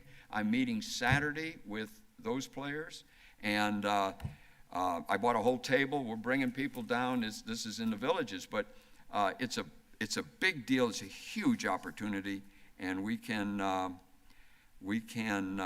benefit. Our effort can benefit, and it's a big deal. That's what we want. And I'm talking money. I'm talking power. I'm talking political. I'm talking everything. We've got it. Let's use it, and just get aggressive about it. I love this meeting today, by the way, because there was a lot of frank things said, and they're businesslike. And so, with that, I will conclude my comments, Chair. Thank you, sir. Thank you, Mr. Bryan. Hope that wasn't too passionate, Can I sir. add one quick tag onto what he just said? I'm sorry, I'm Please. interrupting. As this board's legislative liaison, I'm grateful for what you were just saying there. Yes, we all have access to those legislators for sure. Dr. Gullett and I were talking just before this meeting. There'll be some additional information coming forth from her team in upcoming meetings where we can talk about specific potential appropriations that we might want to request of those legislators. So I'll just leave that there because we're waiting on her team to establish that. Befriend them. Befriend them. Get in their face. Get in their life. Get in their head. Get in there, because they're there. They belong to us. And I'm just saying they do. The prestige is what I'm talking about. They have it. We have it. So let's use it. A few years from now, when they're gone, they will be out of that senior position. Somebody else is in Pinellas or somebody's going to have it. But right now, we've got it. So let's just do it. Let's make it happen. Light the candle. Ms. Thor? I have nothing else. Thank you. Ms. King? I just have a question because it's been people were talking about it a little bit about the school board meetings on Tuesdays at 8 or 9, I don't know. I've heard a few different things, and I've heard, probably some unintended consequences, like if students should be here, but I don't know when we're going to start it. I thought it was a pilot, and then I've heard maybe it's not a pilot, so I was just kind of curious if we could just clear that up a little bit, and maybe not today, but maybe we think about it or something, because our community has heard it, and they have questions, and I thought I knew some answers, and then I hear differently, so I don't really know. Initially, how I heard it, this is just how I heard it. I heard that we were going to try it out as more of a pilot for the summer. We were starting the summer that way. School would already be out, because Allison and Ms. Cameron and I both talked about getting kids to school and stuff. So we said we would try it out for the summer. See, I've never heard about that from anyone until right now, other than maybe someone in the community saying summer. So, students and your children being there. No, we definitely had that conversation about, and you both said, oh, well, I can respect that you have a child, and if we started at 9 o'clock, and that was a part of that. No, I don't recall that. I think it was 8 o'clock. There was a little bit of talk, but it was like, oh, we respect that 8 o'clock. But I had never heard anything about summer, so I was just wanting us to see if we could clear that up We can clear it up. I think we can clear it up. I think the superintendent already has a team that's working on it. It's how would we choose to do it? If we don't want to do it this summer, we want to do it now. I think the summer time frame was the fastest we can kind of get it implemented, I thought, was it? Or if we want to go faster. Well, thank you, Chair. I've requested that we add it to the board agenda for the 26th of April so that the board could have that conversation and take a vote so that we could prepare for the meeting. But whenever you're ready, we stand ready. We were looking at, based on your conversation previously, we were looking at the first board meeting to begin that in June. So, if there's... I thought we said 8. Yeah. Oh, maybe it was 8. I'm sorry. did say 8. And that would be- 8 o'clock is perfect. And that would be for the board to discuss the exact details of what it is. So I think that what we're indicating is that there would be some presentation of possible ideas, possible concerns, possible advantages, and then allow you to choose among them. Right. And possible disadvantages. Seriously, and I'm just going to be real frank here, I felt that the suggestion of that was, because I'm taking so long, because I have a little different style, no question, and I put things up on the agenda like you're supposed to do out of the consent agenda. So I thought that was sort of what I was hearing.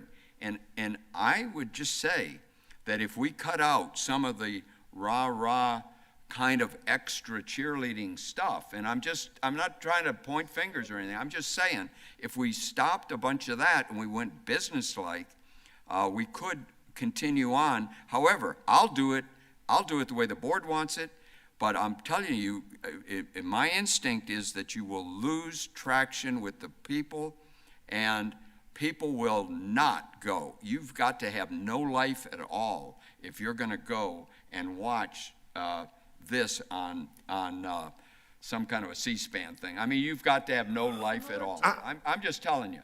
1,000 people out of 44,000 students. I don't want to get in the That's what I'm saying. The subject is up, so I'm saying leave it at 5 o'clock or 5:30, because that's when people can, if they are interested, can do something. All of our employees. Unless they're attending a county commission meeting, because they start at 9 o'clock in the morning, as you're very well aware this week. And I'm saying, I will go along with it, but this is traditionally the way it's done, and if we've got a following, then keep the following going. But at least, that was a little bit of quick conversation, and boom, nothing was passed. It was a conversation. It was just a conversation. Yes. Dora? Yes, sir, thank you. And since I proposed this consideration long before you joined us on the school board, sir, please understand that it has nothing to do with... Thank you. That's a big help. You're welcome. You're welcome. But it's something you didn't want. I brought it up again, and I love the idea about starting it in the summer, because our employees work 4/10s. So they start at 7 in the morning, and they don't work on Fridays. So that's why I suggested, why don't we just start at 7? Then it became clear to me that it probably makes more sense, especially if we're going to continue this until the typical natural time of discussing our times for our school board meetings, which would be during our organizational meeting in November. I was very willing, because of childcare issues and so on, and the spirit of making this work for all of us. 8 o'clock sounds great to me, and I think you share, Vice Chair, that you would drop off your second kid and then 7:45, and then you could be right here. So that sounds great. I also had done some further research on our high-performing competitors, and 2 of them actually do meet in the mornings. And I think that that is in the spirit of, well, a lot of different reasons. They want to get people when they're fresh, and they also do a celebratory type board meeting on a quarterly basis, and that's something that Dr. Gullett and I spoke about at our one-on-one. So maybe with that little bit of background and clarification, you could take forward what you're working on with staff. Certainly, thank you, Ms. Thur. Yes, so at your suggestion, the team is looking at what it might look like quarterly to have an evening meeting, including student celebrations, staff recognitions, and such. Be a nice community event as well. So we'll provide that information. We have that gathered. Well, Chair, Yes, sir. I really believe in the business meeting format of a school board. That's what it's for, and people need to hear. We need to bring them into the play, and people are going places in the morning. They are not able to follow it real time. They're not going to be able to do it. Our employees, look, I don't know, I have no idea from a business point of view why we have 15 people sitting out there because we have a meeting. There's absolutely, to my way of thinking, absolutely no need for it unless they had something specifically to bring forward. I mean, there is no reason for those people to be here unless they just are curious and haven't had enough district participation for the day. Absolutely, absolute waste of time. To my way of thinking. They can watch it on TV at home with a cocktail in their hand. So, that's the way I feel about it. I think that we've got to honor people come home, they're there, they have a school. We have 44,000 of their children at play. They've got to be able to access maybe the meeting when it means something to them. It matters. But when you're heading off to be a bricklayer, you're heading off to go somewhere, there is no way. There is just no way in the world. So I understand there's going to be a lot of discussion about this. Yeah. It has been slated for a work session for. Board meeting for discussion. It's for a board meeting? Unless you would prefer that to be work session. We were just following from the last work session discussion. That is certainly up to the board to decide, certainly. We're discussing it now, but I'm getting so much data, I'm not prepared really to advance the arguments that I have for the 5 o'clock in favor of. Now, I'll do it any way when this board meets, I'll be there, at least until the elections, and then I'll do what I can to adjust the program if in fact it's at 7 or 6 o'clock in the morning. I just don't think, I'm not a morning guy. I go to bed often at 3 o'clock. So I'll be operating on 2 hours sleep, but I can do that. I've done that in aviation, so there. It's just, I'm just saying, this board member, I'm giving you my take on it, but I would like to see a work session, not a voting session, a work session where we can actually hammer this out, and I agree with the chair to that extent. I do not want to see it, or I'm not in favor of it going directly to a board meeting for a vote. Until we're ready. And I don't think we're ready. But maybe everybody is, and if they are, go. We're happy to support the board. If the board would like, we could put it on the 21st, which is our next work session, if you However the board chooses Are to. you guys in or agreement, or do you I want? just want to be able to talk about it Yes. together and all be on the same page, because I've heard a lot of things, and that's all it is at this point, is hearsay. And this board collectively has not made any decisions that I'm Correct. aware of, right? 100%. Okay, all right. No, So no decision I has think- been made. I think we should have that work session and hammer out what we collectively want to do as a board to move forward. And then however the board speaks, we'll move that way. Correct. That's what we want to perfectly do. in agreement with that. I'm in agreement, so we can do it for a work session. We good? Yeah, April 25th. That's what I always thought it was gonna be anyway, a work session to Yes. discuss. Yeah, I didn't know it Me was a board too. meeting.